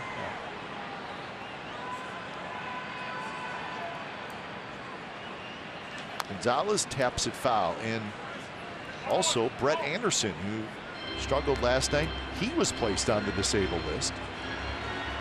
For Brett Anderson, it was forearm discomfort. So Ryan Dole is up. You know, Cup, I think, and while you think of Mingden, who pitched great out of the bullpen last night, 4 innings. You have Frankie Montas, who pitched well up here. You got Bassett, who we saw pitching in Minnesota. So those guys were in the minor leagues getting well, basically. And I would think that Mingden, considering he pitched last night, would slot in for Anderson in his spot. And there's Ryan Dull. And we'll see what happens in Manaya's position. Well, the A's have said that Frankie Montas will pitch on Thursday. Yeah. Fires on Friday, Mingden on Saturday, Jackson on Sunday. There it is. So some changes to the rotation. It's really been that way all year. But the good thing, it's not like Frankie Montas. He's got experience in the big leagues. He's pitched well this year. Daniel Mingden did, especially last night. Brought up, long man in the bullpen, now back in the rotation. Gonzalez just got a piece of it. So that is the updated situation for the A's rotation, injuries, and who's going to be pitching. Well, I think the A's have used a lot of pitchers all year, 12 pitchers. And they have gotten to this point where they're trailing the first place Astros by 2.5. Here's the guy picked up and done a great job. So if it's the starters, it's nice to keep the position players healthy. And if they can do that, bullpen's outstanding. You take your chances with the starters.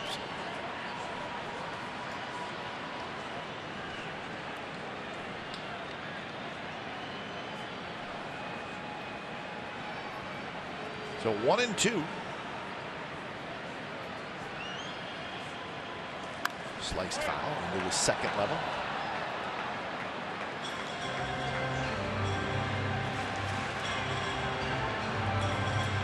Yankees are hosting the White Sox again. The White Sox are winning again, 4-2 in the 7th inning. White Sox won last night.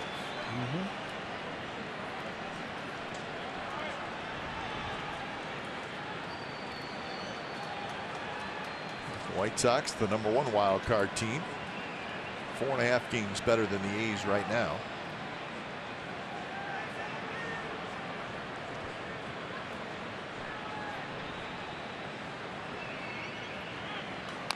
Tapped foul.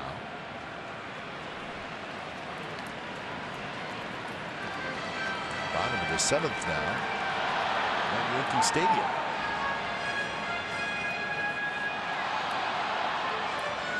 The wild card standings. Tampa Bay Rays trying to get in it. They've won 8 in a row. You know, kind of that last pitch, Correa took off like it's a 3-2 count.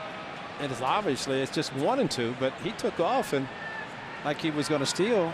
It was fouled by Gonzalez, but it's kind of strange to see him take off the way he did.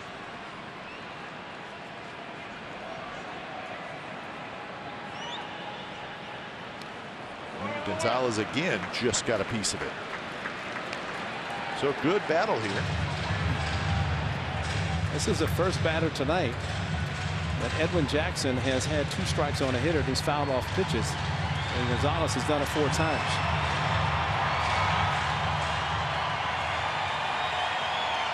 He wants to try to make the quality pitch to make it to a hitter who has been a successful, a very good hitter.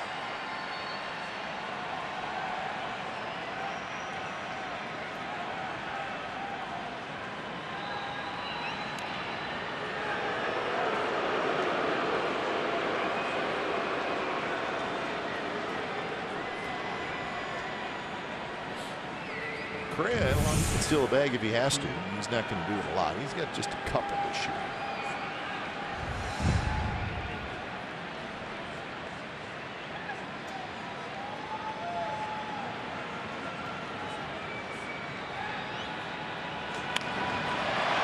Martini hustling in, and he's going to get there toward the line to make the catch. Side retired. So a 2-out base runner, nothing else.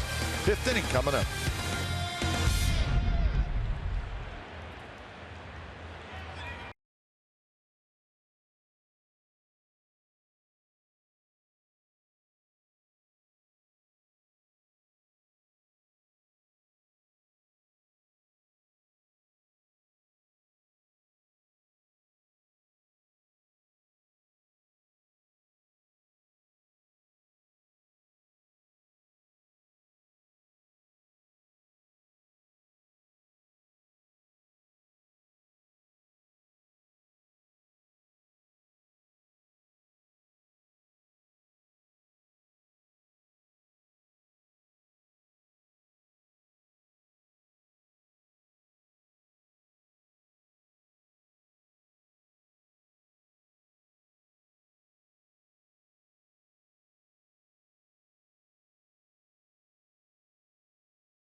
Series with Oakland's head honcho. There he is, team president Dave Kaval.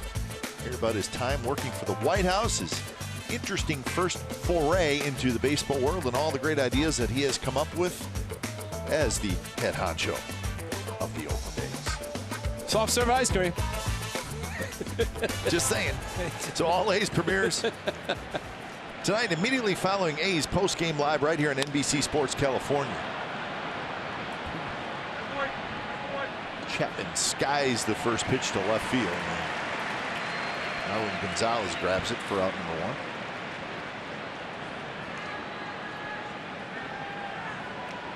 And that'll bring up Jed Lowry. Yeah, the A's have done a good job getting Morton's count up to 79 with that first pitch to Matt Chapman. Those A's fans hoping that the A's and Edwin Jackson can continue to do what they're doing so far in the 4 innings, hanging on to the 3-1 lead.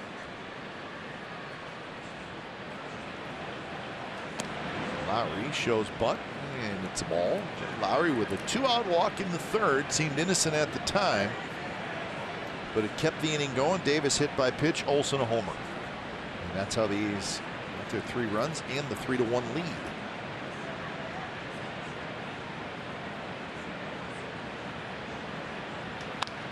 Lowry hits it very high and foul. The count is 1-1. You think what Jed Lowry's done tonight, walking twice on 3-2 pitches. Got KD up first time, great play by Springer. Second time up, hit by pitch, and then home run by Matt Olsen. So it's called setting the table. And even though you're a 3rd hitter and having a tremendous season, 24 home runs and 82 driven in. That one very close, maybe a touch low. 21 home runs. Jed Lowry, good eye. And does he take a pitch that's out of the strike zone? Takes one near the strike zone. Call the ball.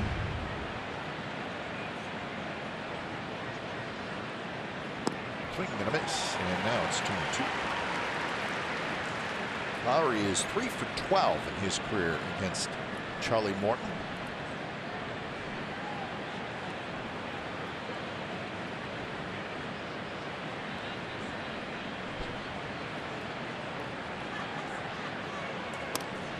That's what Morton tried to do in the 3rd inning. Tried to get the strike called on the inside corner. He couldn't do it, and that led to the walk to Lowry. Talking to himself. That's good. There's Davis waiting. Jed walked 3 times.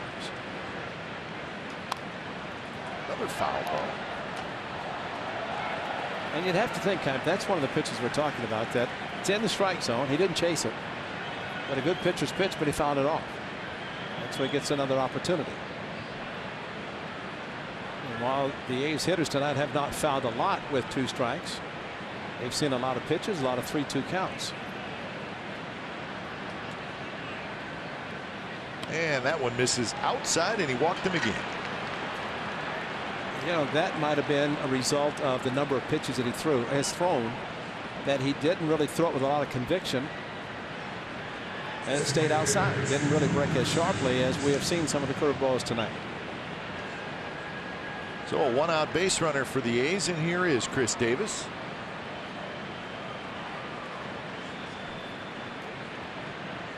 we're going to get a mound visit. There's action now out in the Astros bullpen. That's Will Harris. 86 pitches for Charlie Morton. He has not had a 3-up, 3-down inning. He's walked 4. So maybe not quite as sharp as we've seen Charlie Morton in the past. He is 13-3.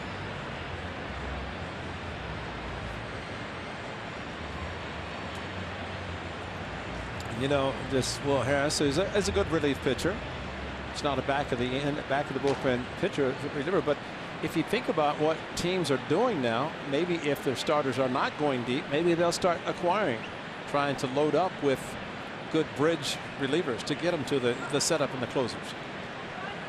Yeah, the days of having a setup man and a closer, and that's good. We're good with that. That's a starter going 7, and you're not going to see it. Chris Davis has flied to center and then was hit by a pitch in the third. Right before Matt Olson teed off. And now it's 0-2.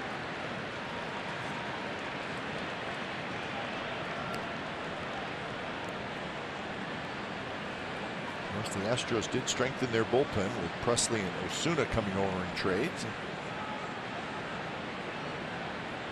Both those guys have pitched well.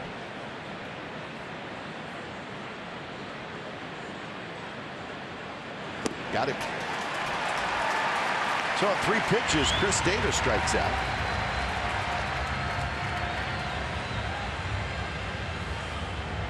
And AT HOU is coming out.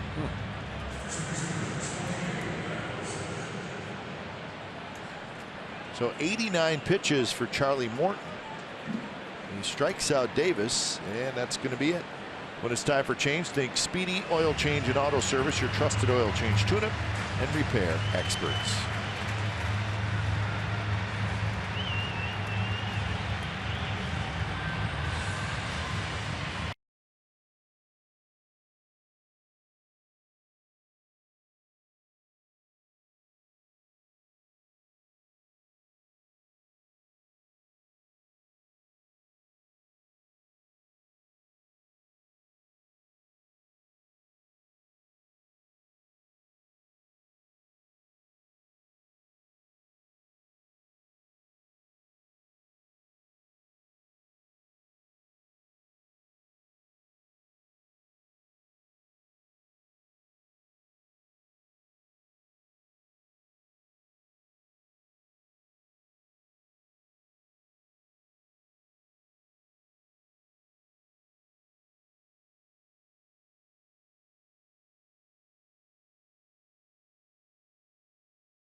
Swing of Matt Olson, 24th home run on an 0-1 curveball from Charlie Morton following the walk.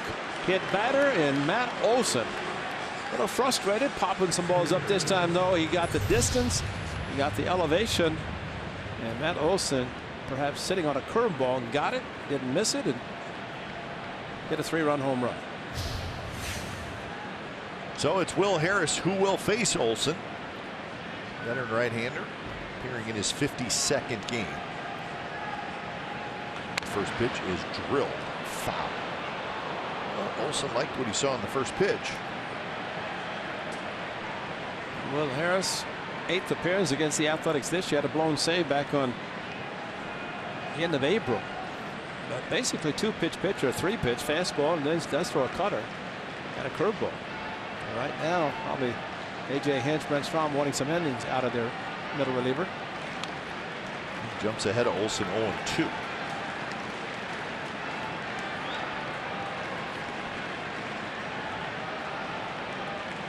That home run by Olson in the third was home run number 184 for the A's this year. Second most behind the Yankees in the American League. Got him. 3 pitches. Olson strikes out, and Lowry is stranded. Bottom of the 5th coming up. It'll be White, Gurriel, and Reddick.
Sports California is brought to you by the Chrysler Pacifica Hybrid, America's first hybrid minivan. Test drive one today.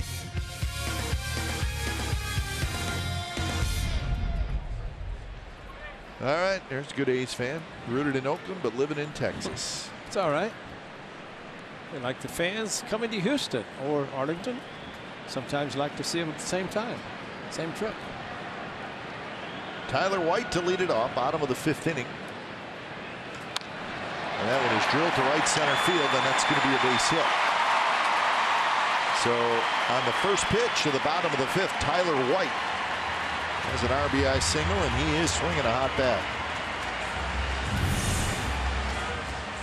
Well, a guy who swings a hot bat after a 3-run home run last night. That pitch elevated right in the middle of the plate, and when you're hot, it's going to continue to go hot for him. That ball to right center. Mariano getting to it quickly to at least keep White at first base.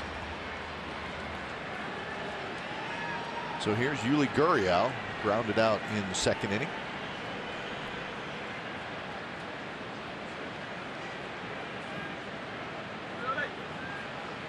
Gurriel sitting on an 8-game hitting streak.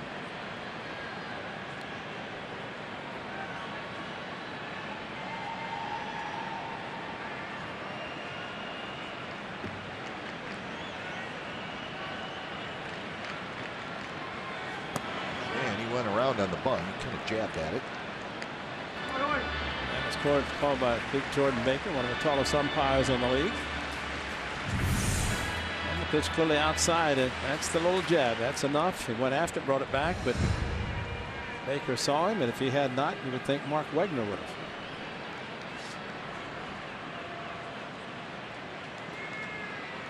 It's interesting, though. It's 43 out of the strike zone, so there's your chase hitter and able to get the hits. He takes that one right there for strike. So now it's 0-2. First with a hard slider outside, jabbed at it. This pitch, fastball out on the actually middle of the plate. 94, supposed to be on the inside corner. Overthrew it a bit. We got the strike.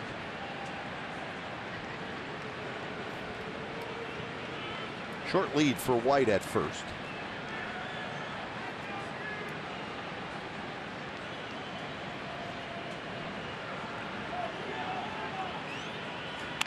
And that is going to be caught by Chapman. His throwback to first is a little wide.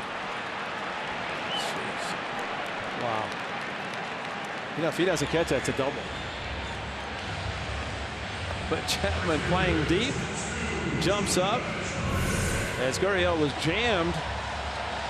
And Matt Chapman just makes another miraculous play, jumps up into the outfield grass, and then throws quickly to first base as White thought it was going to be a base hit, maybe extra bases, and Chapman just robbed him again. No chance for the double play, but an unbelievable play. Great extension, great hang time for Matt Chapman to rob Gurriel. So one away, and that'll bring up Josh Reddick, who popped out to short his first at bat. That was in the 3rd inning.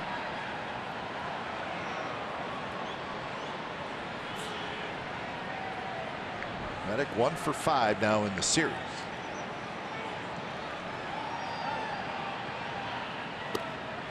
Just missed a little bit outside.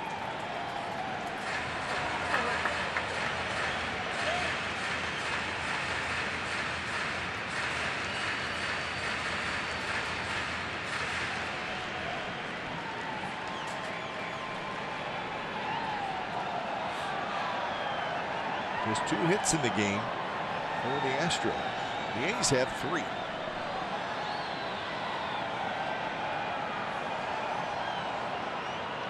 Swing and a miss as Jackson took a little off and kept it away from Reddick.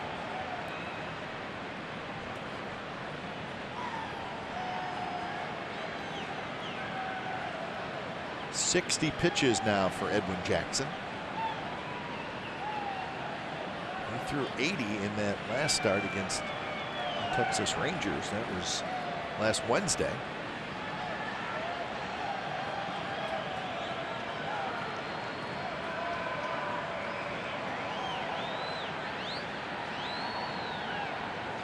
In the dirt, blocked by Jonathan Lucroy.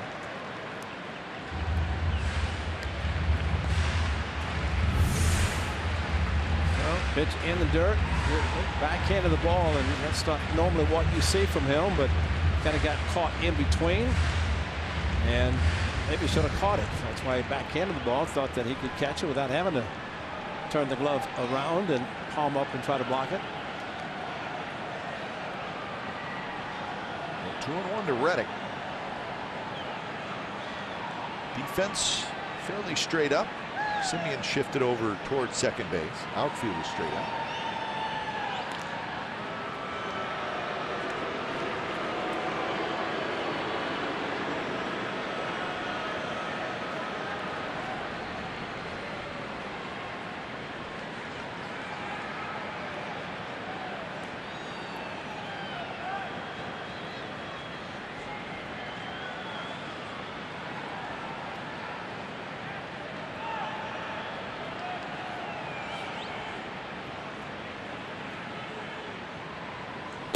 Now 3-1. Seems to be paying a lot of attention to White, who probably is not even thinking about running. I don't think he's going anywhere. No.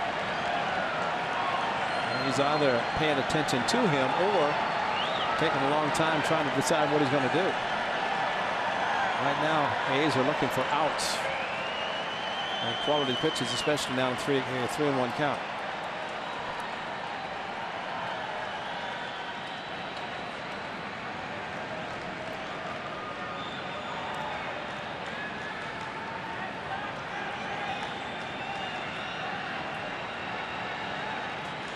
Reddick drops swinging to left center field for a base hit. 2 on and 1 out here in the bottom of the 5th. It's amazing the swings that Reddick has had against the Athletics, and left-handed pitchers he can understand, but he's doing it against righties as well. This is a 3-1 and just kind of serves it out to left field, almost like he's not thinking about pulling the ball. And of course, we have seen him his last year with the Athletics. He did a lot of this when they were shifting him, but the A's have played him straight up. And goes to center field, left center field. So here's Martin Maldonado.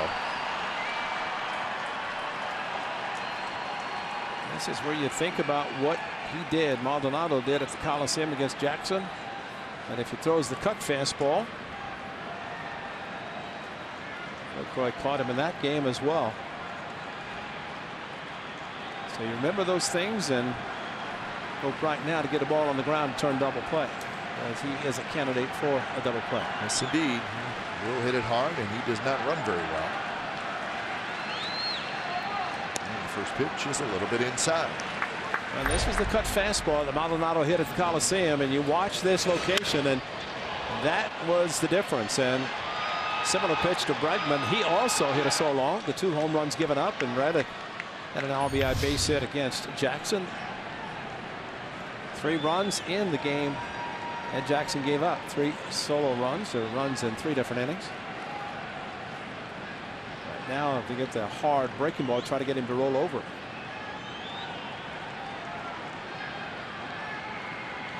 And that one is in for a strike. Maldonado just could not pull the trigger. On deck is top of the order George Springer.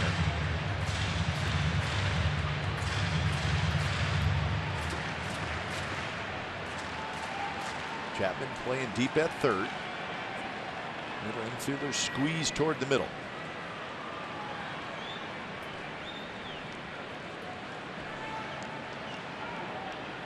And now we're starting to get some action in the A's bullpen as Sean Kelly begins to throw.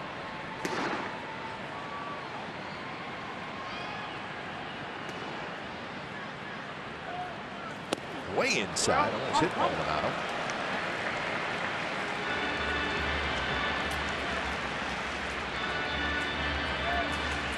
Quality pitches are key, and this is what he's looking for right now, is to make a quality pitch at a hitter's count.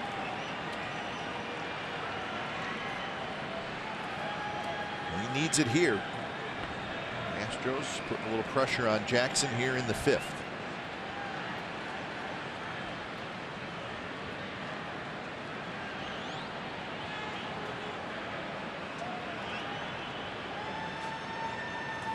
Strike on the outside corner, right there, 2-2. Same pitch he threw on the 1-0 pitch, and he started to swing, held up. Oof. But he didn't swing. That's an opposite field hit somewhere. Up and out over the plate. Yeah, he won it down. And I mean, the one thing that Jackson said after that start against the Astros, that he had those pitches up. He dropped his elbow, and that's what happens when you drop the elbow. The pitches stay up instead of getting on top and driving the ball down. He's looking for the pitch down and away, trying to get him to roll over. And a pitch like that with a breaking ball, he might do exactly that, but not up in the zone. 2-2 pitch, just barely got a piece of it, and Lucroy may have felt it in his glove momentarily.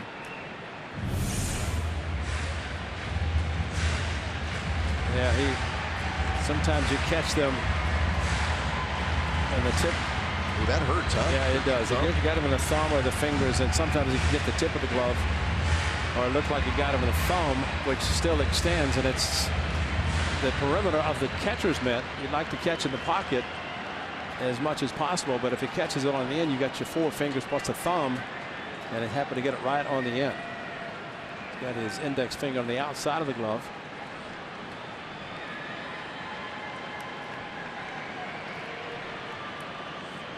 So another 2-2 pitch coming up. Pitch number 69 for Edwin Jackson. Long look in. A little bit too long for Maldonado.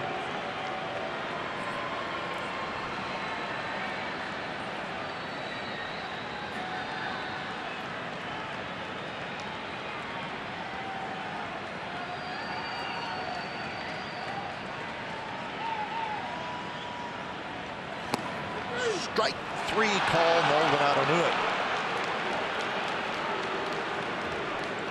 2-1. And let's hope the 1 out is good instead of a double play because of who's coming up right now. But that's the breaking ball. Buck on the knees of Maldonado, similar to the one that Morton was throwing.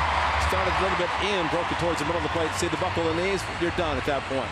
Once you buckle your knees, you're hoping that it's not a strike because you have no chance to swing. He did, and it was in the middle of the plate, and he knew it. So now you got to get Springer. White at second, Reddick at first. And this might be his last inning, so you might as well go with everything you have. Because with Sean Kelly warming up, he goes 5, and may turn to the bullpen if he has the lead.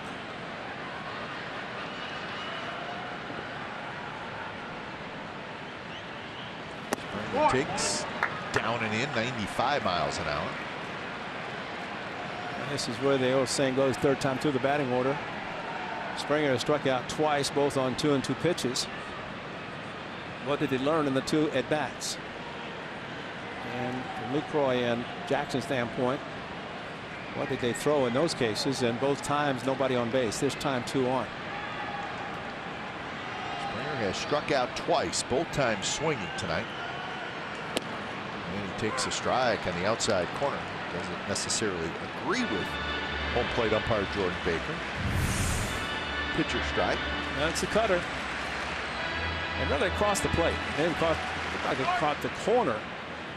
So not where he caught it, it's where it crossed the plate. And I think in that replay showed that it did cross the plate quite a bit.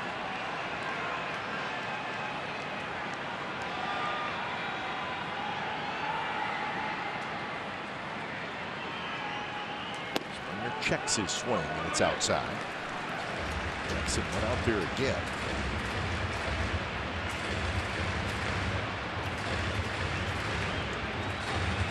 That is a straight up. You're going to see it. Lowry a little bit close to second, trying to keep White close. Reddick runs better than White. Reddick's at first, and of course White at second.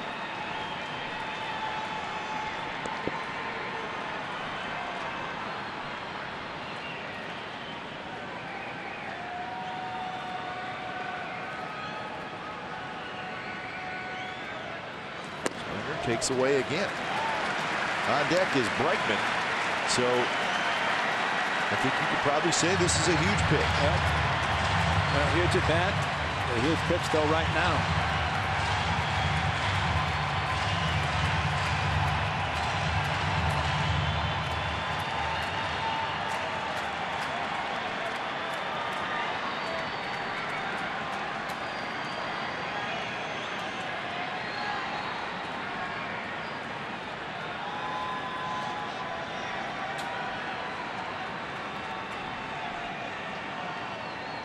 Jackson's ready.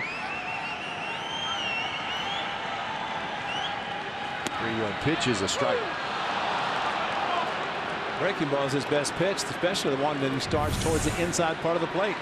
There's your sweeping breaking ball again. I mean, that's center cut. When his work starts, that seems to be fooling the right-handed hitter. And then, as you saw last night, and I've seen tonight in this at-bat especially, Springer has not offered at the pitch running off the plate, at least to this point.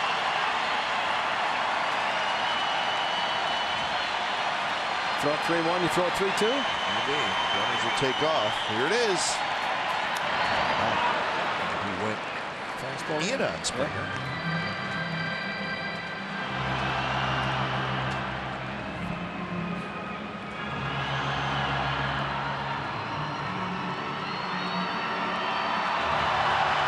Well, there's the brain trust right there. You got bench coach, third base coach, pitching coach, manager.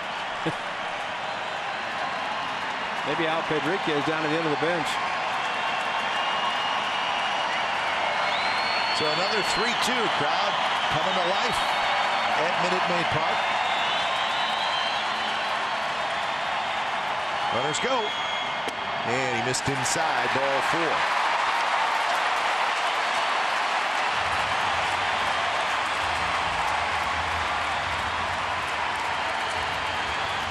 Scott Emerson's going to come out. That's the second walk issued by Edwin Jackson.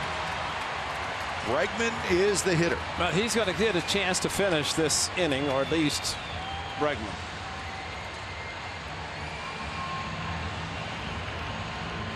Bregman is 0 for 2 today.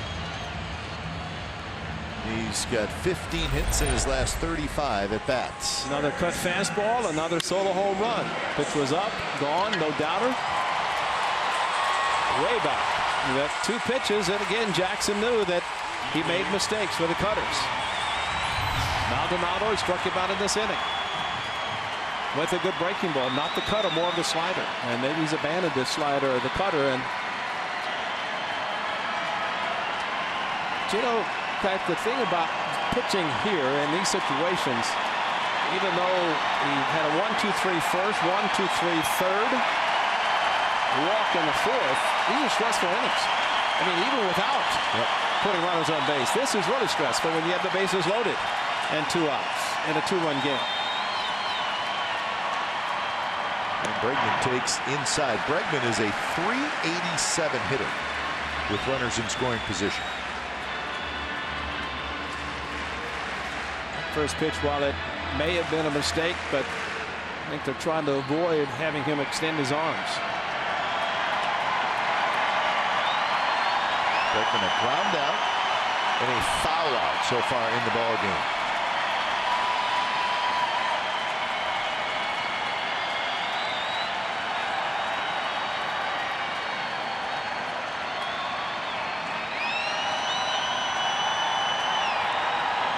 Bregman down the left field line. That's nothing but trouble. It's going to run hop the wall. 2 runs are going to score, and this game is tied. Bregman does it again.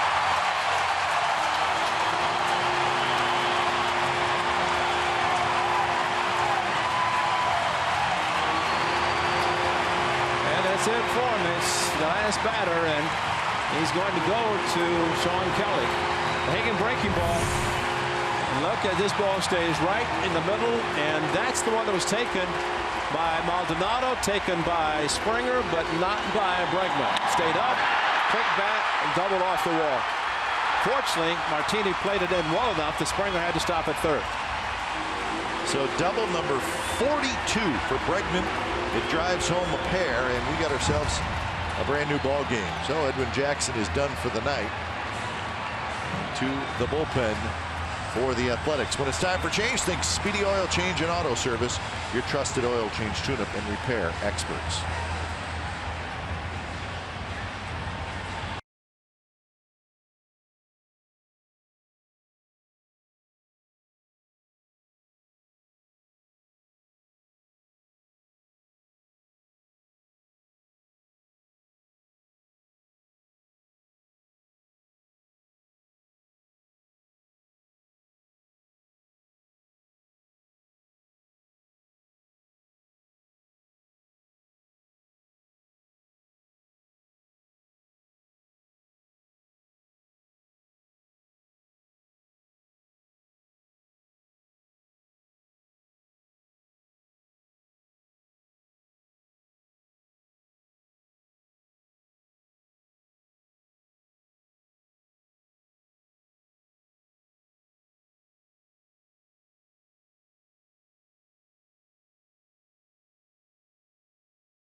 Sports California is brought to you by SoFi, a modern finance company.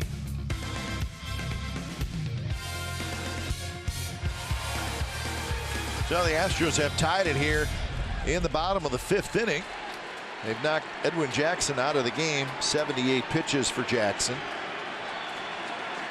And now the Astros have 2nd and 3rd, 2 outs, and Jose Altuve is the hitter. So that's what's up for Sean Kelly. And first pitch is critical as he makes his 44th appearance. He is not as many, of course, most with the Nationals. Altuve taps it slowly. Chapman's got it.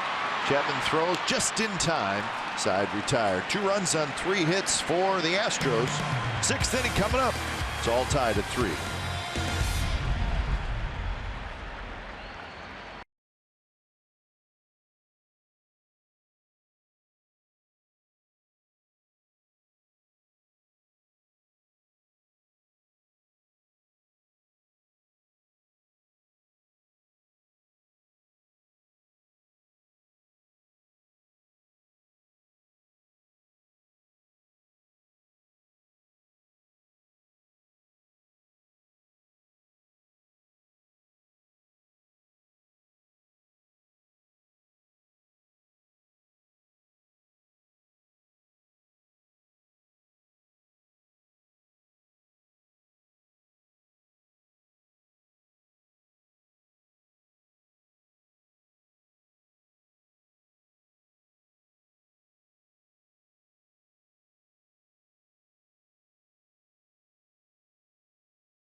Earlier this month in Texas. Now they try to do it again at Avaya Stadium tomorrow, 7:30, right here in NBC Sports California. It's also streaming live on the NBC Sports app. So that's tomorrow night. A's and Astros will have a day game here at Minute Maid Park, and you can see the game on the MLB Network. Well, we thought it would be a bullpen game, didn't we? And it is. A couple of very good bullpens. We'll finish this one out, see what happens. It's a 3-3 game. Bregman has been the A's killer in this series. You watch the final out of the 5th inning. You have to be very fortunate and happy that Matt Chapman is on your side. Because with the speed of Altuve, the way he got down the line, it took a perfect hard throw to get the out. So Piscotty is retired. Now this Friday versus the Mariners, everyone, and I repeat, everyone in attendance gets 50% off concessions, 25% off merchandise, and $10 parking for all fans. That is a great, great deal. Yep, that's right. For the best fans in baseball, you get to experience what it's like to have A's access. Come to the ballpark this Friday night against the Mariners. Grab tickets at athletics.com/tickets right now. You don't want to miss out. Head to athletics.com/tickets today. All access. Everybody on Friday. Simeon, he didn't miss that one by a lot. Got it away from the Crawford boxes. That's the problem. So that's going to be a fly ball out to left field. 2 quick outs here in the top of the 6th.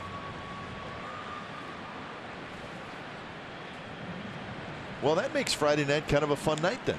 Great. Should be a huge crowd anyways, and then you throw that. Everyone in attendance is going to get 50% off concessions, 25% off merchandise, 10% off parking. I got that all right, right? Yeah, and then soft serve in the press room. Make everybody happy. Then see all the writers in the press area going to have some nice food, have some soft serve, and then talk about all this all night. What a night. Great night. So a 4-game series against the Mariners coming up over the weekend. get on out to the Coliseum. Should be fun. Then the Yankees come to town Monday, Tuesday, and Wednesday, followed by the Rangers next weekend. So another nice long homestand for the A's. And let's not forget, at the beginning of the season, not many people, including a lot of people right there in the press row, thought the A's and the Astros would be playing for the division on the 28th of August and playing meaningful games for the Athletics the remainder of this season. Been a lot of fun, a lot of coverage by the national media.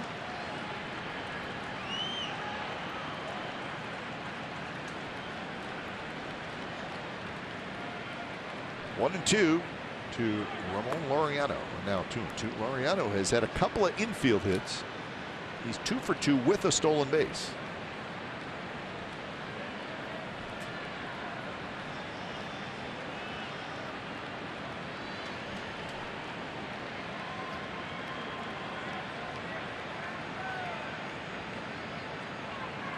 In the dirt. Laureano with a good take.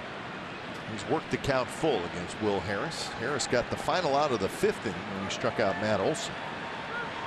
Laureano did a good job seeing a lot of pitches tonight. It's 3 at bats. 2-2 with a foul ball in the first with a base hit. Base hit in the second at bat after a 3-2 count. Both infield hits, but he'll take them.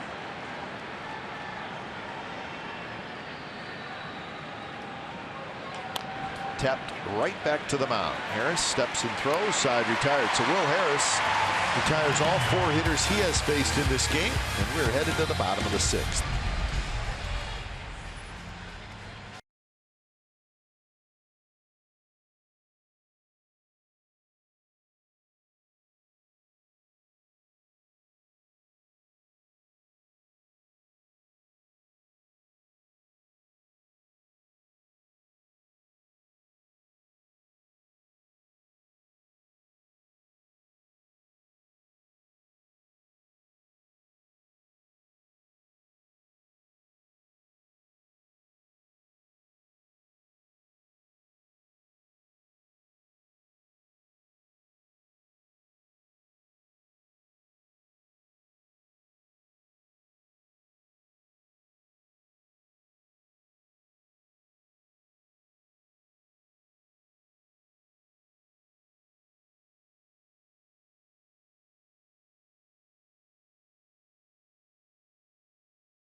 Finish. How about these plays by Matt Chapman?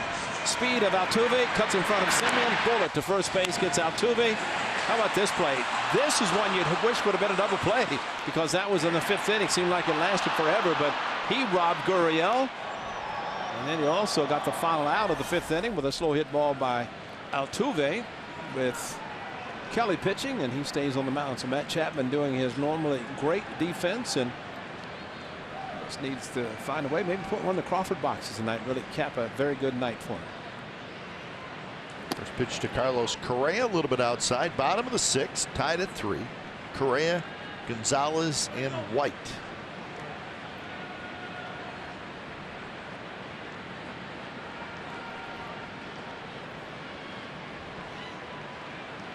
Swing and a miss. Correa has walked and scored.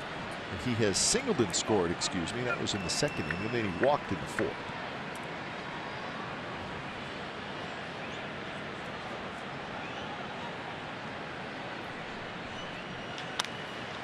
Simeon in the hole.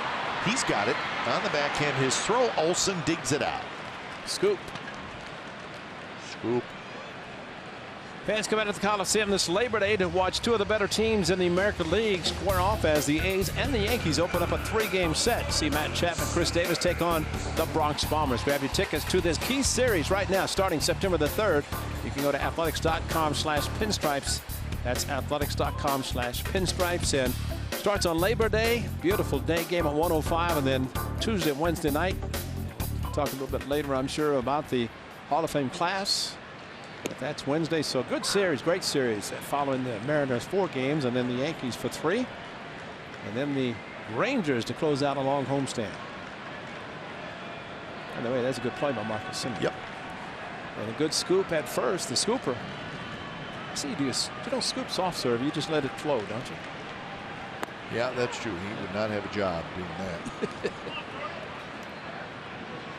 I think Marwin Gonzalez was called a strike, and he can't believe it.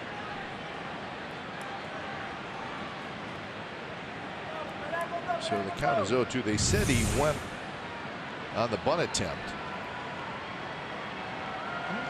He pulled it back. Jordan Baker caught it. Either way, it's 0-2.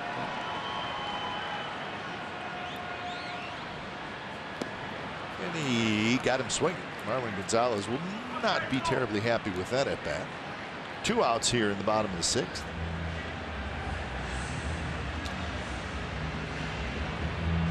Got a good off-speed pitch from Sean Kelly. Way out in front was. I got the foul tip. That's why Jonathan Lucroy showed Jordan Baker that he had held on.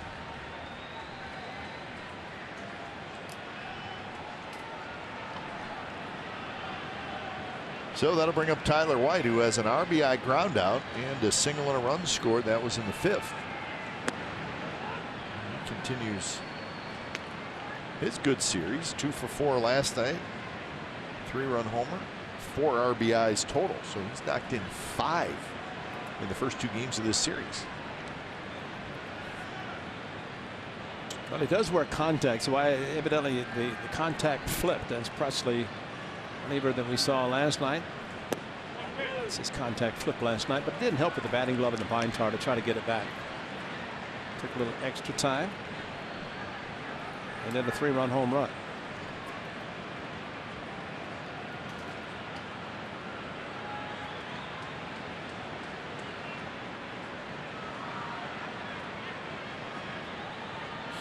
To a no to White. Be careful here. And now 3-0. Well, really be careful here. He swung 3-0 last night and topped the ball to third base. That's Gurriel, always a tough hitter in the on-deck circle. So you got a couple of guys here, and that's why you like to think 2 quick outs. You want to have a quick inning. That's great, but you don't want to see an inning start or a rally start with a couple of outs.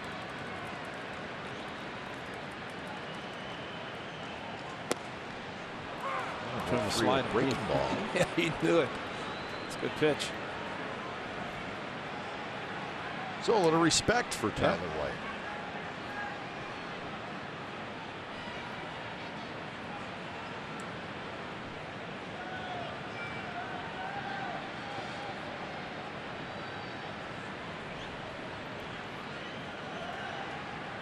And that one is a strike. And now it's 3-2. Well, he started at first base. That's why the fans are reacting on what really was a good pitch. He was just fooled with the breaking ball starting inside. But when a hitter starts, especially in the home crowd, they react to the move and then the strike by the umpire. Payoff pitch to White. Here it is. Hits one high in the air. Playable for Piscotty and Wright.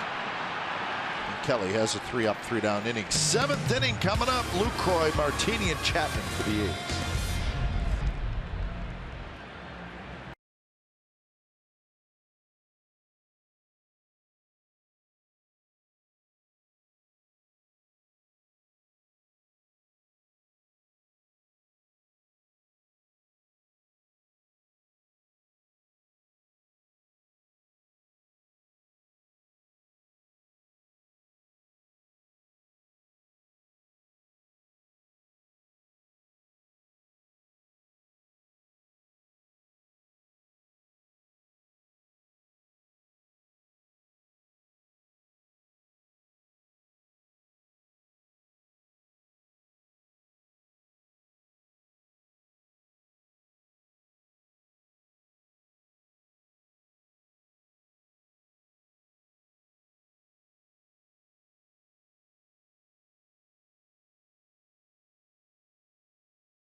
mobile. How about Edwin Jackson, the veteran, on the mound, and did a very good job except for one inning. Had a good pitch, good couple of strikeouts there, and Josh Reddick with a bloop. Nice play by Marcus Semien defensively.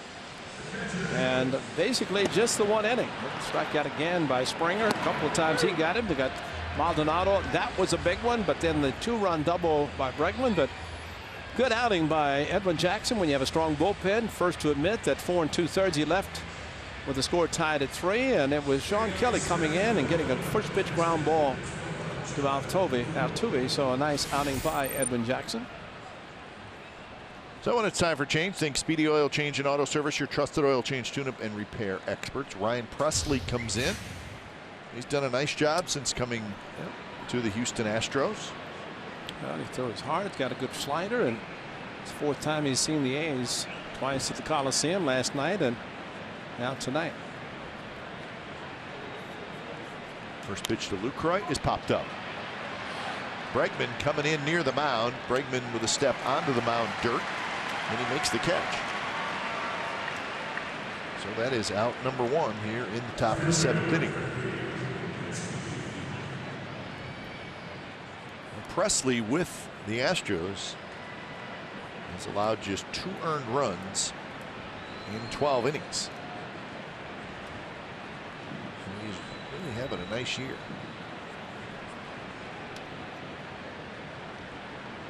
I think it's an under the radar pickup. Yes, absolutely. We can always go back to Joe Massera when the A's picked him up, and everybody said, what are you talking about with a reliever? And the A's can talk about Familia and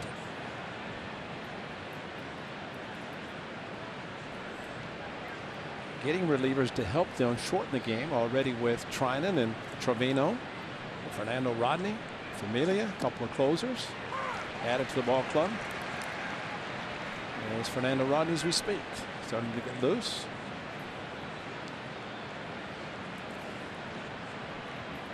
The battle of the bullpens. You know what they're talking about? Signs. I think you may be right. Because when Altuve, when Kelly came in and runners at 2nd and 3rd, one of the most important things at that point with Altuve up. Unfortunately, swung at the first pitch with Kelly in the final out of the 5th inning. But the concern was Kelly coming in and the new set of signs. Would he and Lucroy be on the same page? Yeah, there was a lot of signs given tonight. Yeah, and not. I mean, you start thinking about a wild pitch, pass ball, something happened on a cross-up, and with the go-ahead run at 3rd, you definitely didn't want it. That's why it's important Kelly threw the pitch that Altuve hit to Matt Chapman.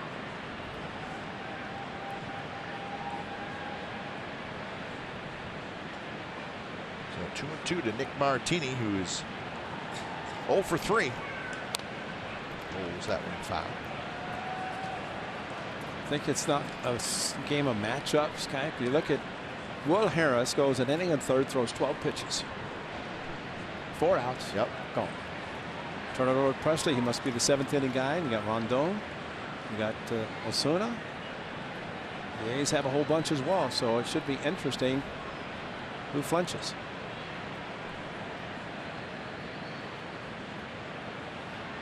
Strike 3 call.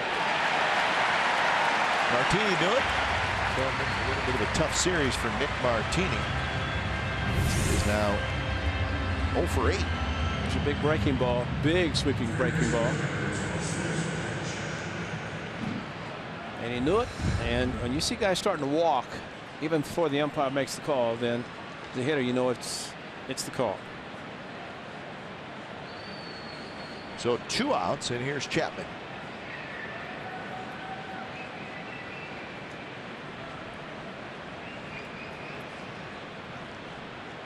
First pitch to Chapman is a swing and a miss. 97 miles an hour from Pressly.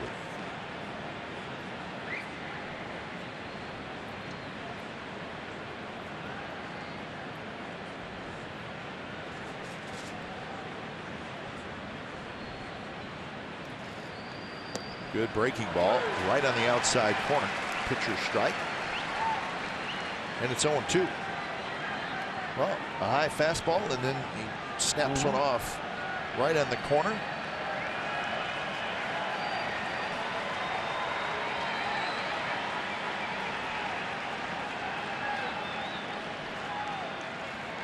2 pitches blocked by Maldonado. Yankees came back and won that game tonight over the White Sox. They scored 2 in the bottom of the 8th to tie it, and then they got a walk-off home run by Neil Walker to win it. Maldonado with a nice block with a couple of strikes in the event. Chapman swung at a pitch, but hey, Maldonado should know the A's don't chase. So blocked it anyway. That's where the chase comes in, but also Maldonado knowing the 2 strikes he has to block it. Right to Altuve. Altuve on to first, and Presley has a 3-up, 3-down inning. 7th inning stretch from Houston. It's a 3-3 game.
It's brought to you by Toyota. Designed for the grind that comes through every time. See your local Toyota dealer today. Toyota, let's go places. By Southwest Airlines. Low fares, no hidden fees. That's transparency. By Xfinity. X1 will change the way you experience TV. And by Cresco. Your #1 choice for tool and equipment rental with 19 stores to serve you in Northern California.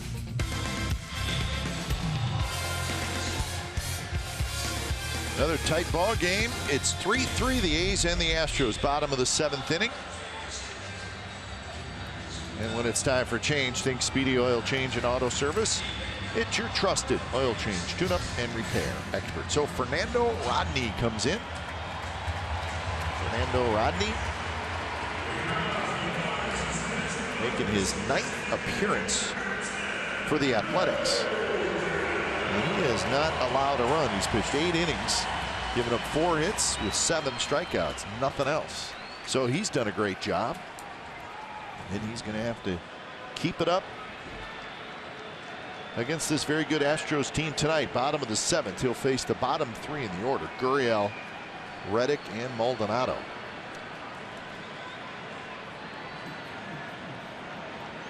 First pitch is in for a strike. Biggest difference, really, it's kind of similar to what A.J. Hinch did in the World Series against the Dodgers last year.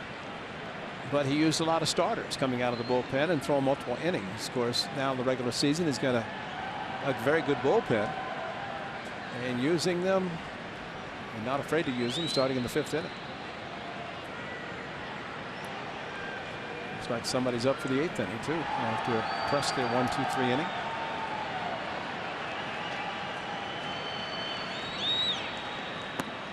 Close pitch. Good inning in the 3rd from Sean Kelly. He retires all 4 hitters that he faced with a strikeout. And he got that big out of Altuve in the 5th inning. So Hector Rondon is the guy throwing for the Astros.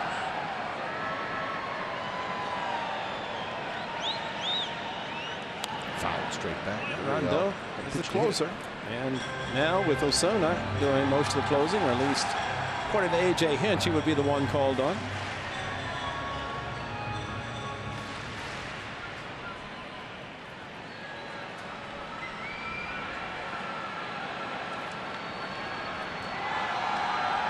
1-2.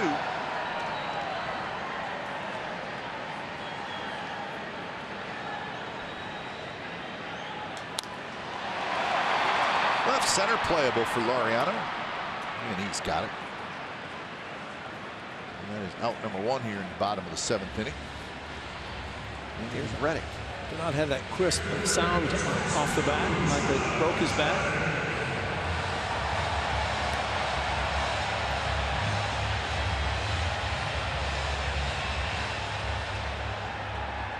It's amazing watching the A's defense with Reddick, and there was a time when you would play 3 over shifting to the right side, but because of his ability to hit to the opposite field, they're playing straight up. And it's almost like he's trying to serve the ball out to left field. See the infield straight all the way around, outfield straight up.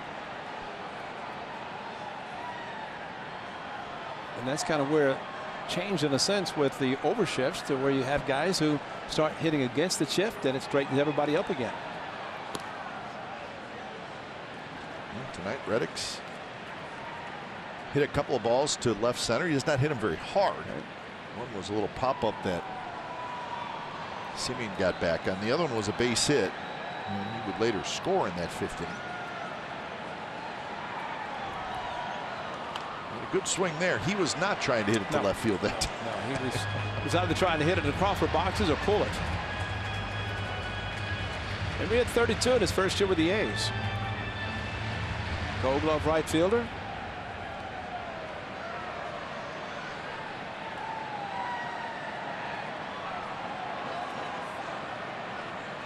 Two and one.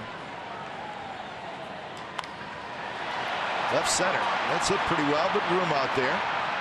Martini has it in deep left center field in front of the A's bullpen for the 2nd out. Okay, to your point, that's that little jutting area beyond the out-of-town scoreboard. Yep. A little bit more to the left as we look at it. Might have been off the scoreboard, but you see the WM, see the scoreboard, and then WM. There's a huge drop-off in that area. Has to be a strange left field to play though, because of the. I mean, it's very short, and the wall is fairly high. I mean, that wall is 19 feet high, but then you have that right there. Now that's a big area to take it beyond the Crawford boxes. It's not a conventional left center field by any stretch of the imagination, and it's not really a home run fence. It just has to go over the yellow line. Yeah. Right. Well, it may bang off the wall, but it may, if it's over the yellow line, well, then it's a home run. And if there's ever a time when you're coming in to play the Astros, you take fly balls in the outfield, so you can play the carom off of the scoreboard maybe, or you see that area in left field. But you'll see infielders and outfielders and hitters trying to get acclimated to the batter's eye, which is now a huge area in center field with a big star in the middle, green background. A lot of quirks to this area. I mean, right center field is almost like the triangle of Fenway. There's your H in the middle, but it's dark green. 0-2 to Martin Maldonado. Fouls it. Headed for the 2nd level.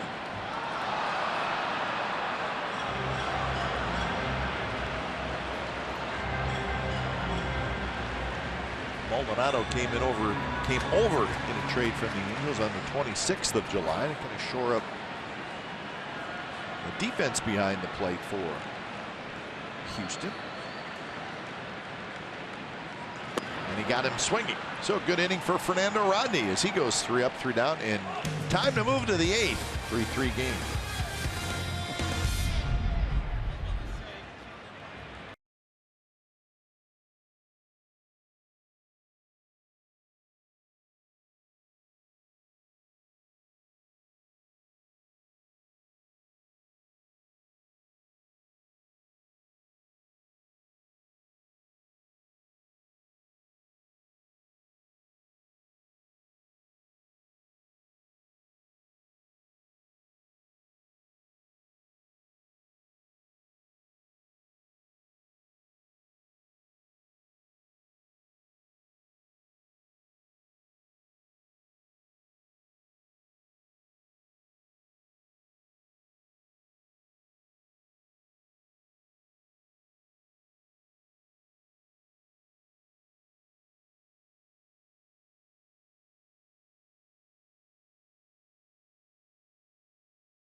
set up where $5 from every purchase will benefit the ALS Therapy Development Institute, a nonprofit biotech drug discovery center focused on ALS. Tickets can be purchased at athletics.com/ALS. In addition, throughout the season, the A's will donate a percentage of proceeds from all Stephen Piscotty jersey and T-shirt sales to ALS TDI. The Piscotty family is dedicated to raising awareness and funds to help find a cure for the disease. Learn more at athletics.com/ALS.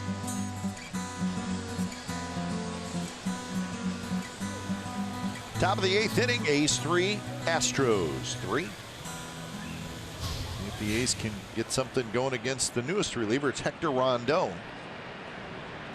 who has spent quite a bit of time this year as the Astros closer, although it looks like now maybe the Astros starting to shift toward Osuna. Yes, they are. Or matchups. Yeah. Maybe. And that's kind of the way it's turned out. But Jed Lowry, what a night he has had, as he has been on base all 3 times. He's walked 3 times. He's had 3 and 2 counts every at bat so far. What a great time to do it again, or hit a home run or do something. At least get on base to do something, because the A's against the bullpen of the Astros, they've done nothing. Strikeout of Davis by Morton, and then enter Harris and Presley, and of course the A's have done the same with their bullpen. Well, pop up. Bregman with a long run, and he's going to have room. He gets there, foul territory, and he makes the catch. So the shift was on. So Bregman had to run a long ways, but he gets over there, see where he's playing, and then he's got to take off. Well, the real good play, part about that play is how quickly he hits there, settles himself, stops, and then makes the play. You get to the ball instead of trying to catch it while you are moving. But he is smart enough, like Matt Chapman, to get to the ball and make the play. Tell you what, Ray, we talked about it in the open of our show. Matt Chapman, Alex Bregman. And we can sit here and compare them, obviously, but it's not even really worth comparing. They're both 25 years old. There's no question they're both going to be star players. I think they're both 5-tool players. And they're going to be playing against each other for a long time. We're going to see Bregman and Chapman for a long time. And what the best thing to do is just to enjoy it, because you're seeing 2 great young players. They play the game the right way. They don't make a lot of mistakes. Yep, exactly. And it's kind of fun. And they're playing against each other 19 times each year. That's right. As long as the 2 teams in the same division.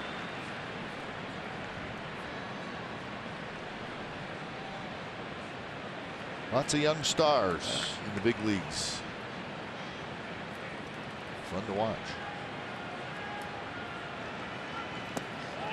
A little bit outside. Very close pitch. So 3-1 to Chris Davis.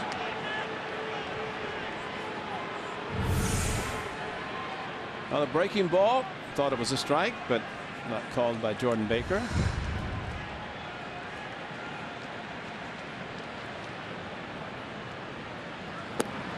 There's a strike, so now it's a full count. And Rondon had the blown save on the 17th at the Coliseum. Right, that was the Laureano play, right? Yeah.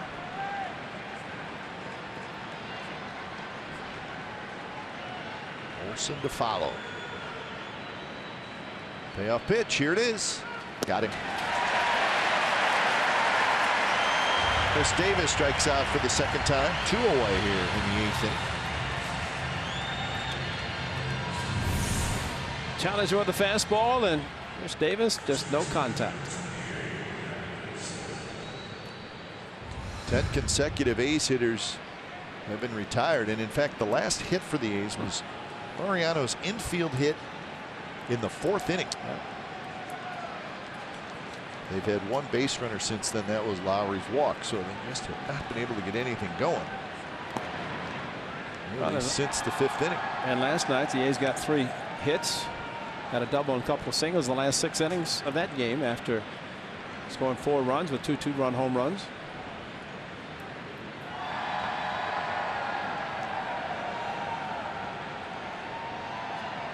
Olsen, home run in the 3rd to account for the A's 3 runs, and watch this breaking ball just drop right in there. Charlie Morton is struck him out on a similar pitch.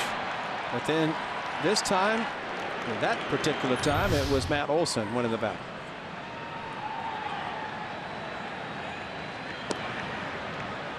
Well, now it's 3-0 to Olson.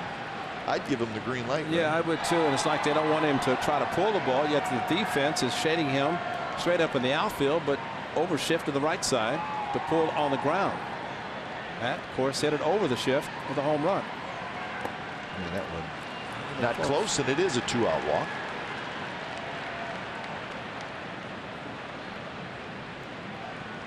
That's 5 walks by Astros pitchers tonight. Luis Familia is going to be the next day's pitcher. Well, you know, the biggest question, of course, you have to have a long reliever. Somebody can throw multiple innings. Chris Trinan can do that. Familia can do it. Trevino can do it. And so far for the Astros, they're going inning by inning. If Rondon gets through this inning, you would think that if it's a scoreless game or a tie game, go in the 9th inning, Ozuna would pitch the 9th. And does he have the ability to throw more than 1 inning if it goes beyond the 9th? So that's kind of the dilemma for the managers. In that case, I would think the A's have the advantage considering the ability of their back end of the bullpen to throw multiple innings. A little bit outside to Piscotty.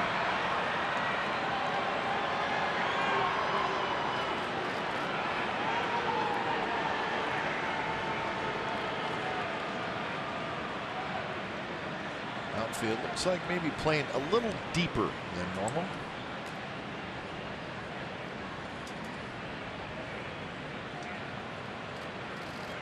Cut off any ball in the gap. So 6 consecutive balls thrown by Rondon.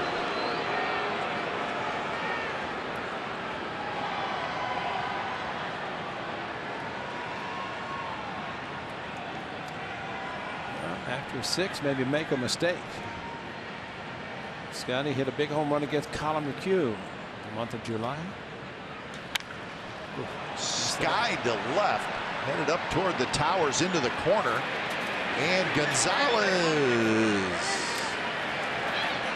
It may have stayed up there, folks, and I'm not even joking. I don't think it ever came down. Did not come down. I need a call on that, Ray. I need a ruling. They got to go back and let's play ball. See that the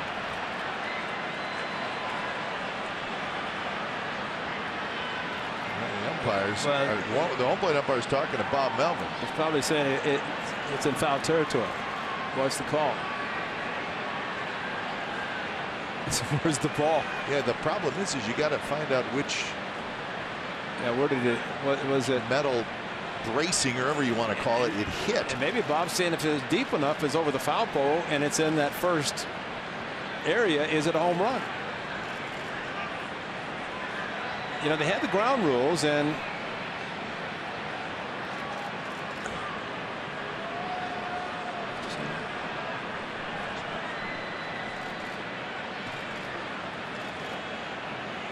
see that right there, that giant metal bracing that goes really from one end of the building to the other.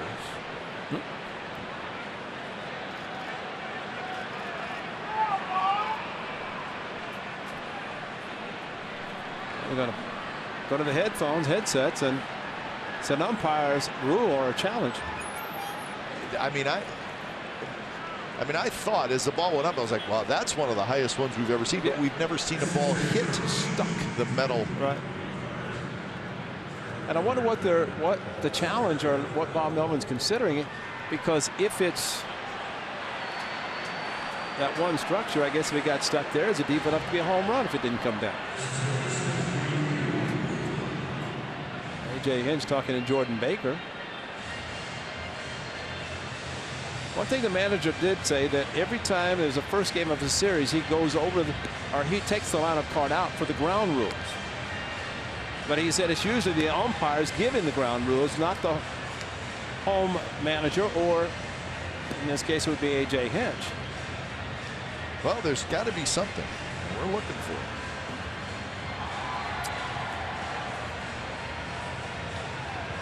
it. It had to be in a beam there, Kipe, and I think Bob Melvin maybe is concerned. Is it in a beam that's beyond the Crawford boxes? Is it fair ball? And if it had come down,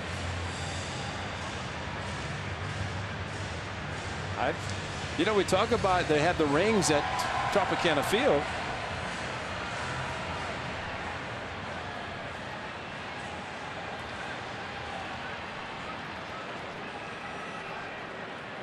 I guess it's strike one. So Bob Melvin must have been asking, did it land in fair territory? Or did it just get stuck in fair territory? I asked Robert Ford next door. He said it's happened, but that was all. He just said yes. But I've never seen a ball stuck here. It had to be right there in that area. So a foul ball, a long foul ball, a lost foul ball. Up there somewhere, Ray. Maybe never to be found. King Kong, Dave Keeneman, I think, hit one in one of the holes at the Metrodome that stuck in and never came down. And everybody kept waiting, and never did. But you really think, I mean, how can the ball not come down? I know, but if it got in one of those beams, it would have stayed. But it had to go up very high. I've never seen one that high here. 2-2 to Stephen Piscotty. Piscotty spoiled a good pitch.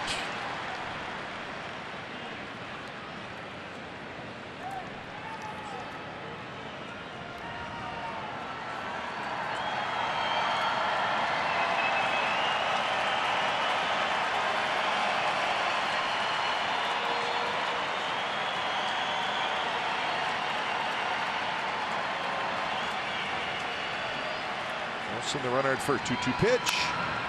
Bregman charges. Bregman on the run. His throw is a little high. White keeps his foot on the bag. And that will do it for the A's in the top of the eighth. Bottom of the eighth coming up. Top of the order for the Stros.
By authority of the Oakland Athletics. It may not be reproduced or retransmitted in any form, and the accounts and descriptions of this game may not be disseminated without the express written consent of the Athletics Investment Group, LLC.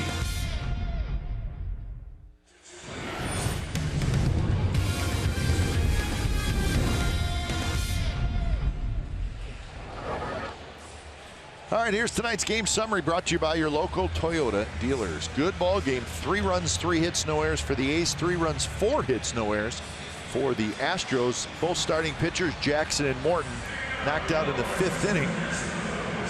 Matt Olson has accounted for all 3 of the A's runs with his 24th home run of the year. And Alex Bregman, he's been tough on the A's really all year long. He had a 2-run double that tied the game in the bottom of the 5th inning. So we are now headed to the bottom of the 8th. So both bullpens have been very good so far tonight. And the A's are going to Jerry's Familia. making his 56th appearance. 7 wins, 2.78 ERA, lots of strikeouts, and he's going to face the top of this order. Springer, Bregman, and Altuve. First pitch is way inside. Springer somehow managed to get out of the way. Well, he likes to dive. Ball up and in, and instinctively you get out of the way. You don't want to be a hero and take one.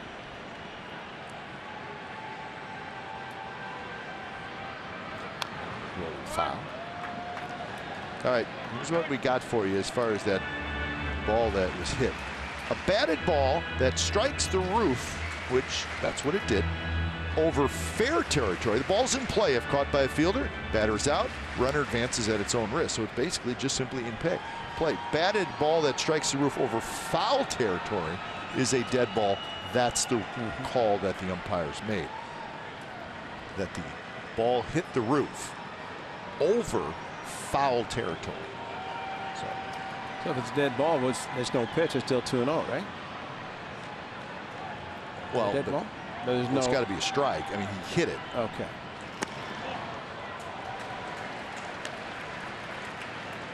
So 2-1 the count to George Springer.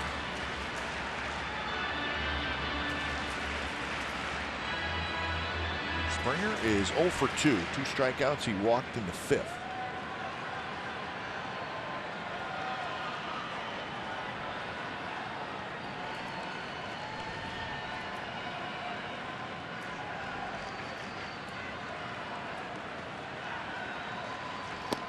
A little bit inside.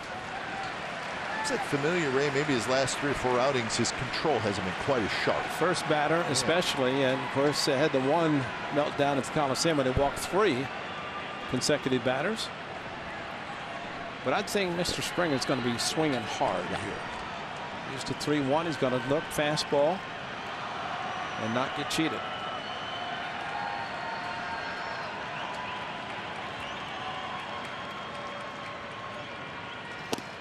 And he took it. Maybe not what he was looking for. No, he's looking fastball, got a slider. Good call by Jonathan Lucroy.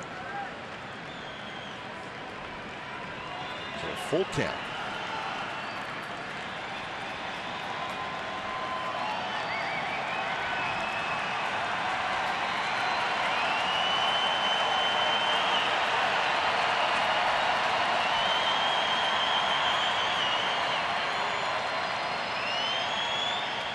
Three-two pitch, a little flare to right, and it'll drop for a hit.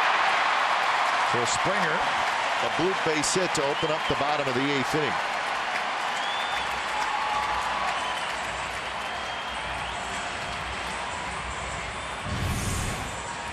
Well, he just fought it off. Breaking ball, inner part of the plate, and served it. Soft serve out to right field. And that's good speed, and of course, good hitter in Bregman coming up.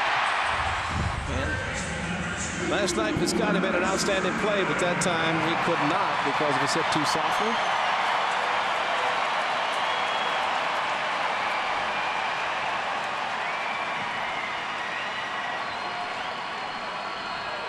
So Bregman steps up. 1 for 3 with that 2-run double.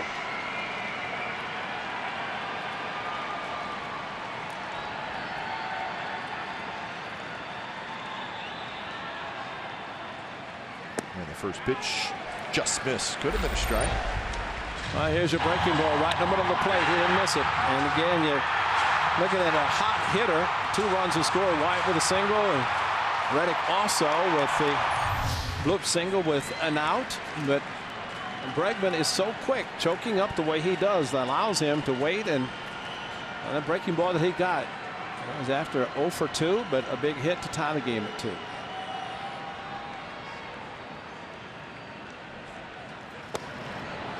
Running in, and Bregman swings and misses.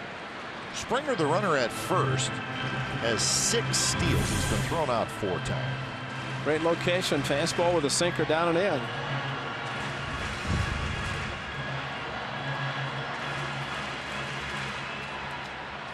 But you know what? The Astros sending Springer, that would not surprise me. And we are looking for action here in the bottom of the 8th. Bregman up the middle, and that's going to be a base hit. Springer's going to round second. He's going to try for third. Laureano's throw is there, and he is out. Bregman goes to second, but what a throw by Laureano as he guns down Springer, who is trying to go first to third. well, what a great throw again by Laureano. Just another assist, and that's a true assist. As with the base hit up the middle, you see this all the time. You figure throw the ball in the second base, keep the double play in order, but Laureano with a great throw, short hop, and off the bag anyway, but a great throw by Laureano once again, and a great play by Chapman to catch, go to his left, and all over Springer as he was going to third. And you know, if he's safe at second and third, but he's out, and it's a runner at second. So a big play by Laureano, and now it's Altuve. The thing that stands out when Laureano throws, he gets rid of it quickly. He does. One step and he's throwing. Yeah, and he's right over the top. Very similar to Josh Reddick. Reddick with a very strong and accurate arm as well, but I don't know the arm strength that Laureano has. Altuve takes a first pitch strike, a slider. Watch how quick he gets rid of it. He gets rid of it, and this is, look how quickly he charges the ball. And he's not afraid. Catch, throw on the fly. Familia backing up, but I mean, here's a young man who hurt himself twice last night, yet looked and said, I'm okay, and why not? Bregman dancing around a little bit at second base, trying to get Familia's attention.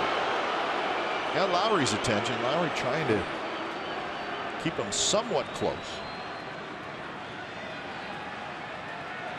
Carlos Correa is the on-deck hitter.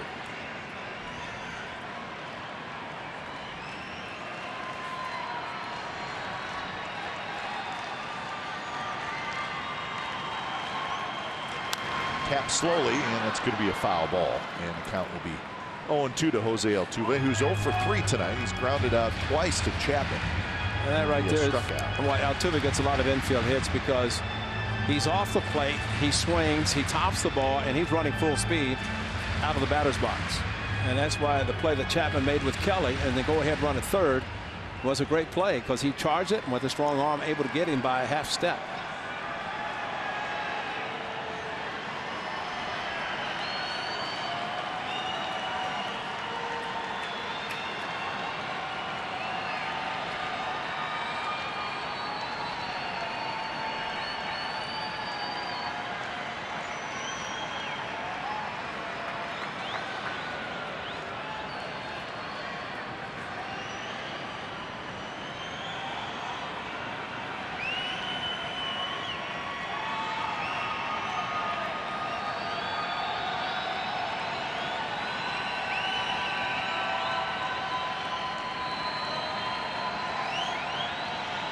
Swing and a miss. He struck him out, down and in.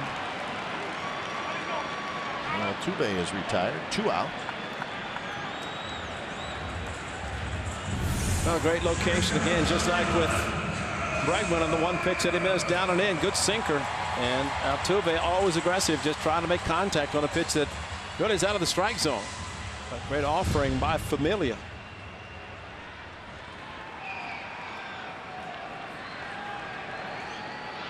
So now they got to get Correa. And Lowry's shading are playing close to Bregman, but that opens up a hole on the right side. That's the scary part, the way Correa likes to go to that direction.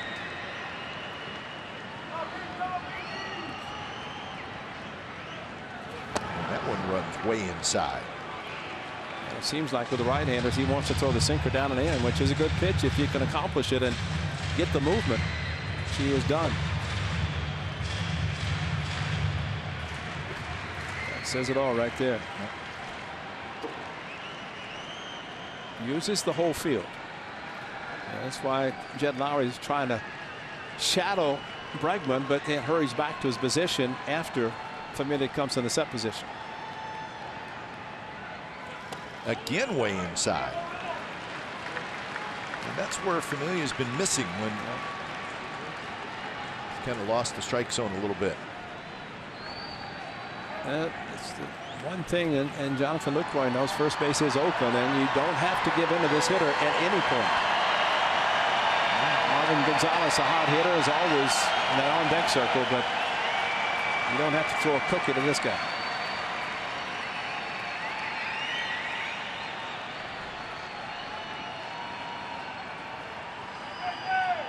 Swing and a miss. Breaking ball, and it was Slider. Correa well out in front, so he was looking for a heater. Well, you got to know you should not be thinking about giving in, and he did not. And as a hitter, you shouldn't be thinking that with first base open that the pitcher is going to give in and throw a fastball 2-0. But he swung like he thought he was going to get it.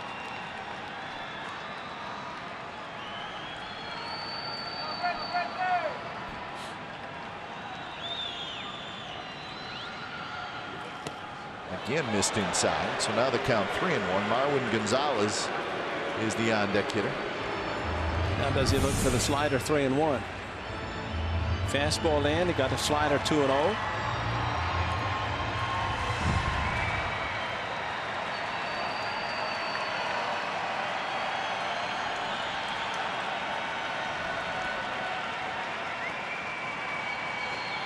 Familia set. And that one's in for a strike. Another breaking ball. Yeah. Better control with that pitch, Yeah. I think, than the fastball. Exactly. And it's, you know, it's a fastball. Hitters count, but he's throwing sliders, and as he goes sinker down and in, slider, try to get him to chase away. Either way, he doesn't have to throw a strike, and that's the key with this 3-2 pitch.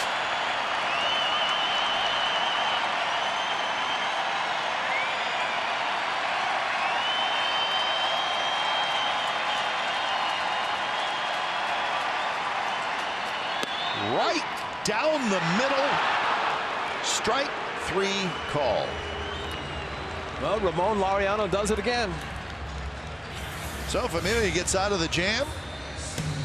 Pretty sure that's a strike, folks.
That's right.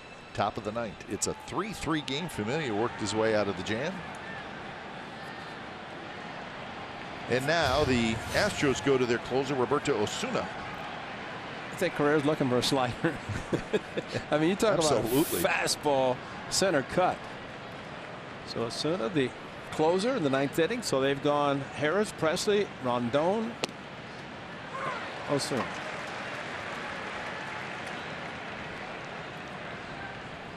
Going to be Simeon, Laureano and Lucroy, the bottom three for the A's here in the ninth. Osuna making his 10th appearance with the Astros. He had the 75-game suspension, which he came back from on August 4th. It was just before that he was traded from the Blue Jays to the Astros.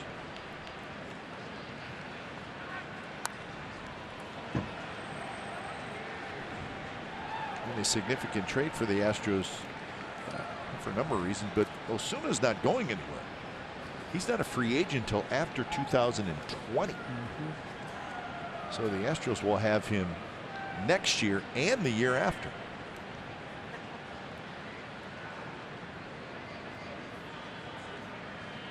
Two pitches in the dirt.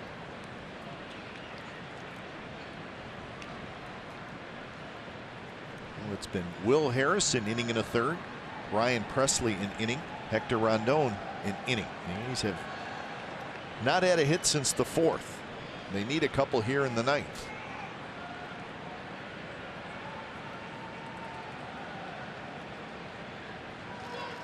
1-2 pitch, and he went around.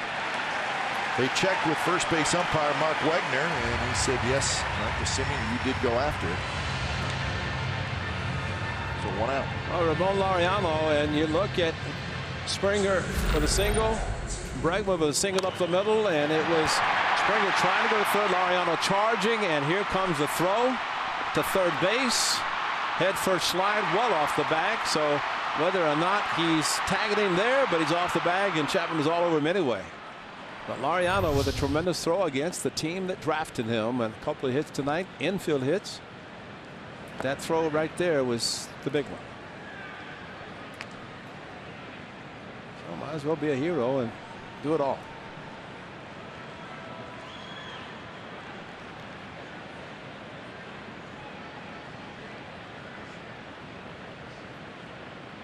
Pitch, and now 2-0. Now, we talked earlier about the chase pitches, the A's not really biting and chasing a lot of pitches. Well, Marcus Semien did twice in the at bat, and a couple of pitches that Laureano has not swung at that had been considered chase pitches. As soon as the type of pitcher, and I wouldn't consider him completely to be like Francisco Rodriguez, but you have a tendency to swing at bad pitches with certain pitchers, and they get strikes because you're swinging at their motion. But so far, Laureano is not in these first three pitches. And that is a 4-pitch walk to a very fast runner. A's will take it. But you have to wonder too, Kemp, would he try to steal? And as we have noted many times, closers typically don't have good moves holding runners. Maldonado does throw well. Laureano does have 3 steals. He has not been thrown out. He's only have 30 stolen bases this year. That's the fewest in the American League. This may not be a terrible time to go. Well, look at that high leg kick. Yeah, he does have a high leg kick. And the thinking of closers is usually, I'm not going to put anybody on a base, so I don't care about holding them close. Well, here's your high leg kick, and this is a long time to get rid of the ball. And the runner, I guess Laureano can have about 5 steps before the front foot is even planted and he throws.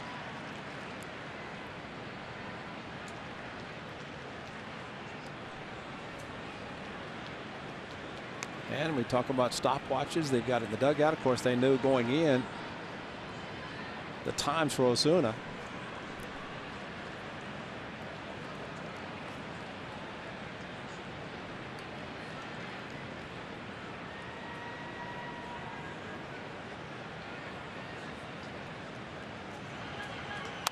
And that one rolled to the right side. Altuve cannot get it. Laureano is going to stop at second. So Luke Croy off the end of the bat rolled it into right field, and now the A's got something going here in the 9th. A smart base running by Laureano. He was tempted to go to third, but the ball was not hit that hard, and there's it off the end of the bat. Biggest thing, watch Reddick charge from right field, and he's got a very strong arm. And once Altuve could not get it, there's Reddick right behind him, and you don't even want to think about trying to go to third base with that arm. But a nice hit behind the runner. And Laureano rounded the bag, but then went into a slide and hurriedly got back to second. So here's Nick Martini, 2 on 1 out. He's new to hit. Martini, right center, hit a ton. Reddick on the move, not gonna get it. Bounces up over the wall. 1 run's gonna score. The A's will have second and third. They'll also have the lead 4-3. And Kyle, did you see how hard Reddick ran? Because twice tonight the ball has been hit to left center for Springer to make the plays. Reddick was sprinting as hard as he could to get to the ball. Fortunately for the Astros, the ball hit the warning track hard enough to bounce over, but there's nobody in the direction where Martini hit the ball.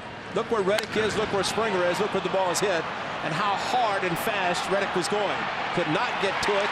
The bad news is the A's got cost a run and a triple by Martini when the ball went over the fence. But they do have a run, and they've got, isn't it funny that in Oakland on that Friday night, the 17th, it was Martini hitting the ball down the right field line, tying the game with Laureano scoring from first. And then Olsen won it in the 10th. So Martini, his first hit in the series is a huge hit. Chapman cannot hold up. Well, the defensive alignment is the key, and the fastball, Martini hit it well, still looking for his first home run, but he'll take it. Not the ground rule double. It would have been a triple. 2 runs would have scored, but the A's have the opportunity now to try to do something. Chapman is now behind in the count, 1-2. Matt Chapman 0 for 4 tonight. Needs to put it in play here, get the A's. That would be an insurance run.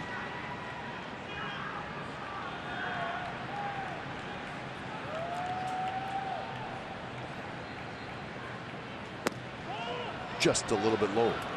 Very close. Trying and loosening as Familia got out of the inning thanks to the strong throw by Laureano, who led off actually a 1-out walk in this inning, and he has scored. He's trying to get insurance more, as much as you can.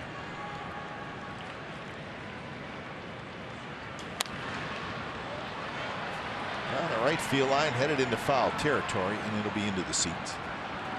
But this is where Chapman, being as strong as he is and being able to wait, really almost kind of you want to crowd the plate because Osuna wants to get you to chase pitches out of the strike zone.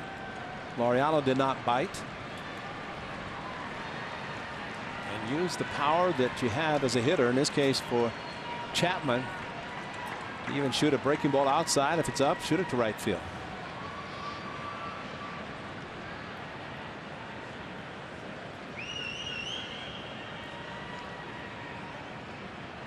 Two pitches low. On deck is Jed Lowry. Nick Martini with the RBI double here in the ninth.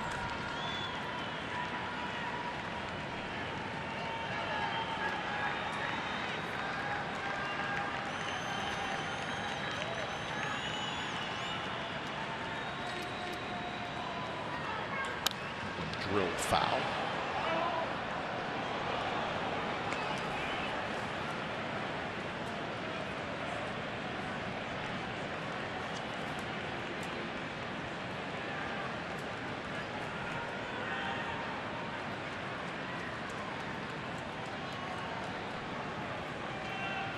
Pitch coming up for Osuna. We got 1 out.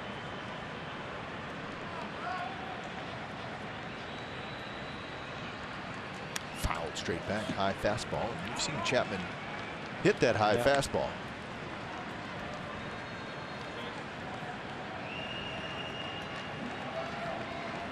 So this is about to be a 9-pitch at bat.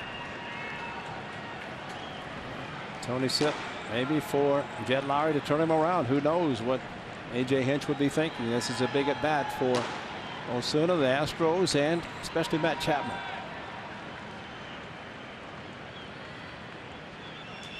Another foul ball. See what he did that time? He waited on the fastball, and while he hit it to the right side, protecting against a possible breaking pitch. See, he hit the ball behind him, actually, fastball. But if it had been a breaking ball, he could have hammered it to right field. Worthy of a mound visit. That's fine. Brent Strom to Tony Sett.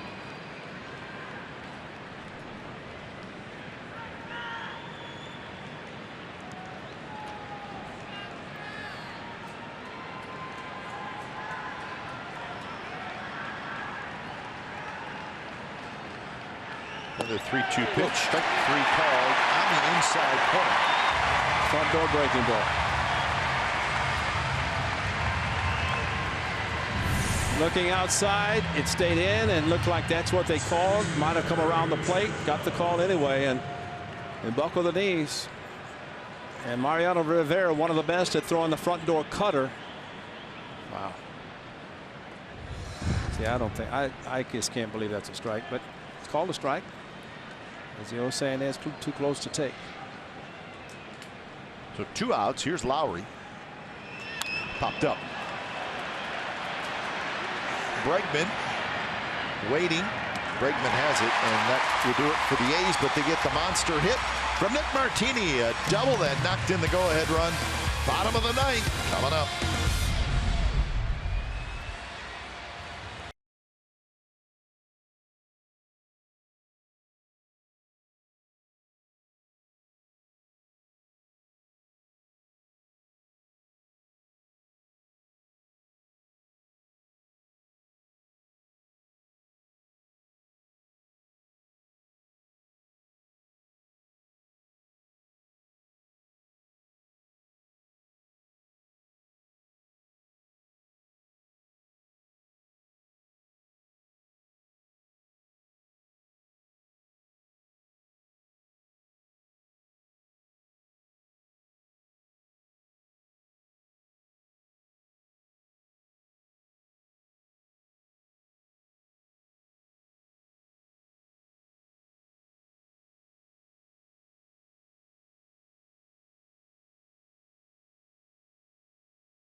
In attendance gets 50% off concessions, 25% off merchandise, and $10 parking for all fans. That is a special deal. Yep, that's right, for the best fans in baseball. You get to experience what it's like to have A's access. Come to the ballpark this Friday night versus the Mariners. Grab tickets at athletics.com/tickets right now.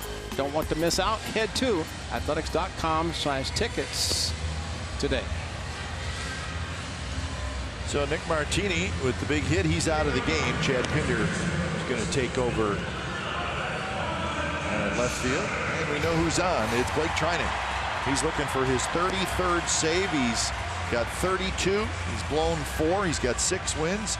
And his ERA, which is 0.97, is the lowest among all major league relief pitchers.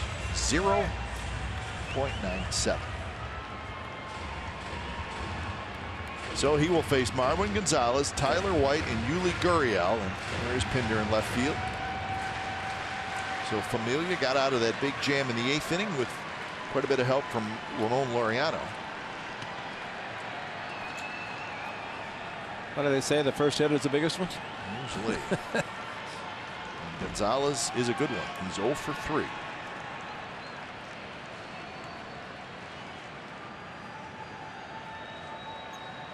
First pitch is a strike on the outside corner. Let's not forget Blake Trinan had not pitched for a while, about 6 days, and a couple of times in Minnesota where it was not a save situation. Matter of fact, his last save came way back on the 14th when he had 3 consecutive against the Angels and then 2 against the Mariners. Love to get one tonight to make it 33. 0-1 pitch right back to Trinan. He jams Gonzalez, and that is the big first out.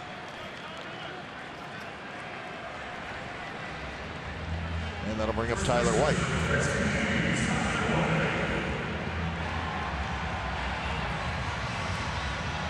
White and then Gurriel, 2 right-handers, and then Reddick to follow. A lefty. Hot hitter in White.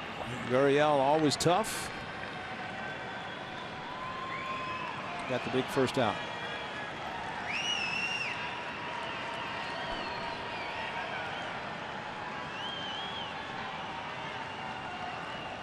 And the first pitch to White is a strike outside corner.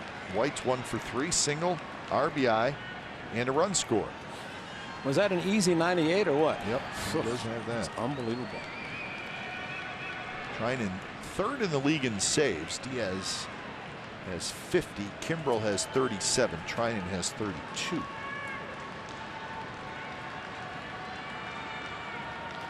White hits it off his foot. And now Trinan ahead in the count 0-2.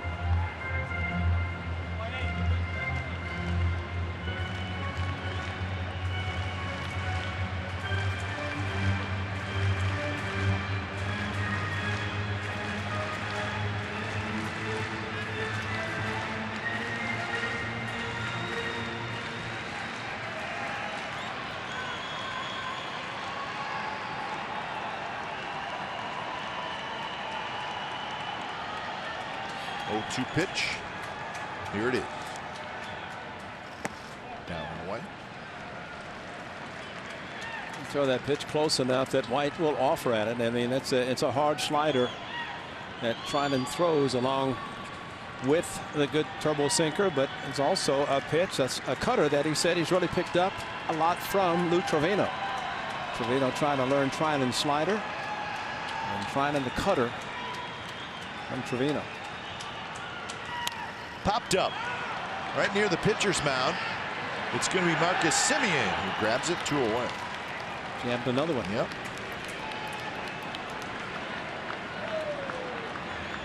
And that'll bring up Yuli Gurriel.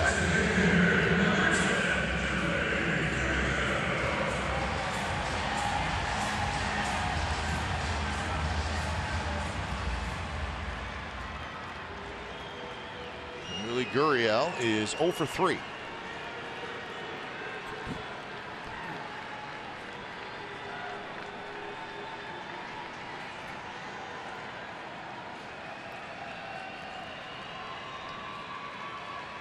Gurriel with 8 home runs, 64 runs batted in. One roll foul. Gurriel, pretty aggressive hitter. Not going to stand up there and take a whole lot of pitches.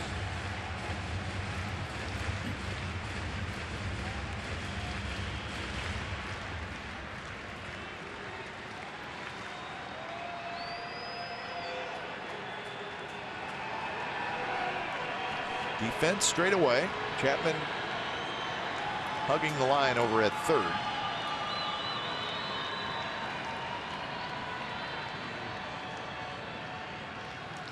And now it's 0-2. There's the sinker at 98 miles an hour. That's the amazing thing. It's to get underneath it. Yeah.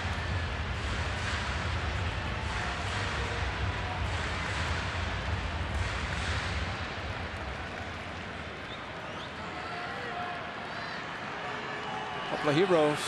Martini drove in Laureano. Laureano threw out Springer. Trying to complete it.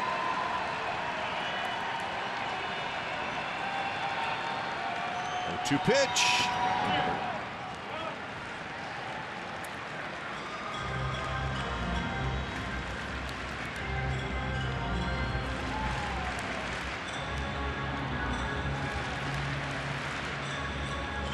And went to 0-2. Hard slider to White. Similar pitch.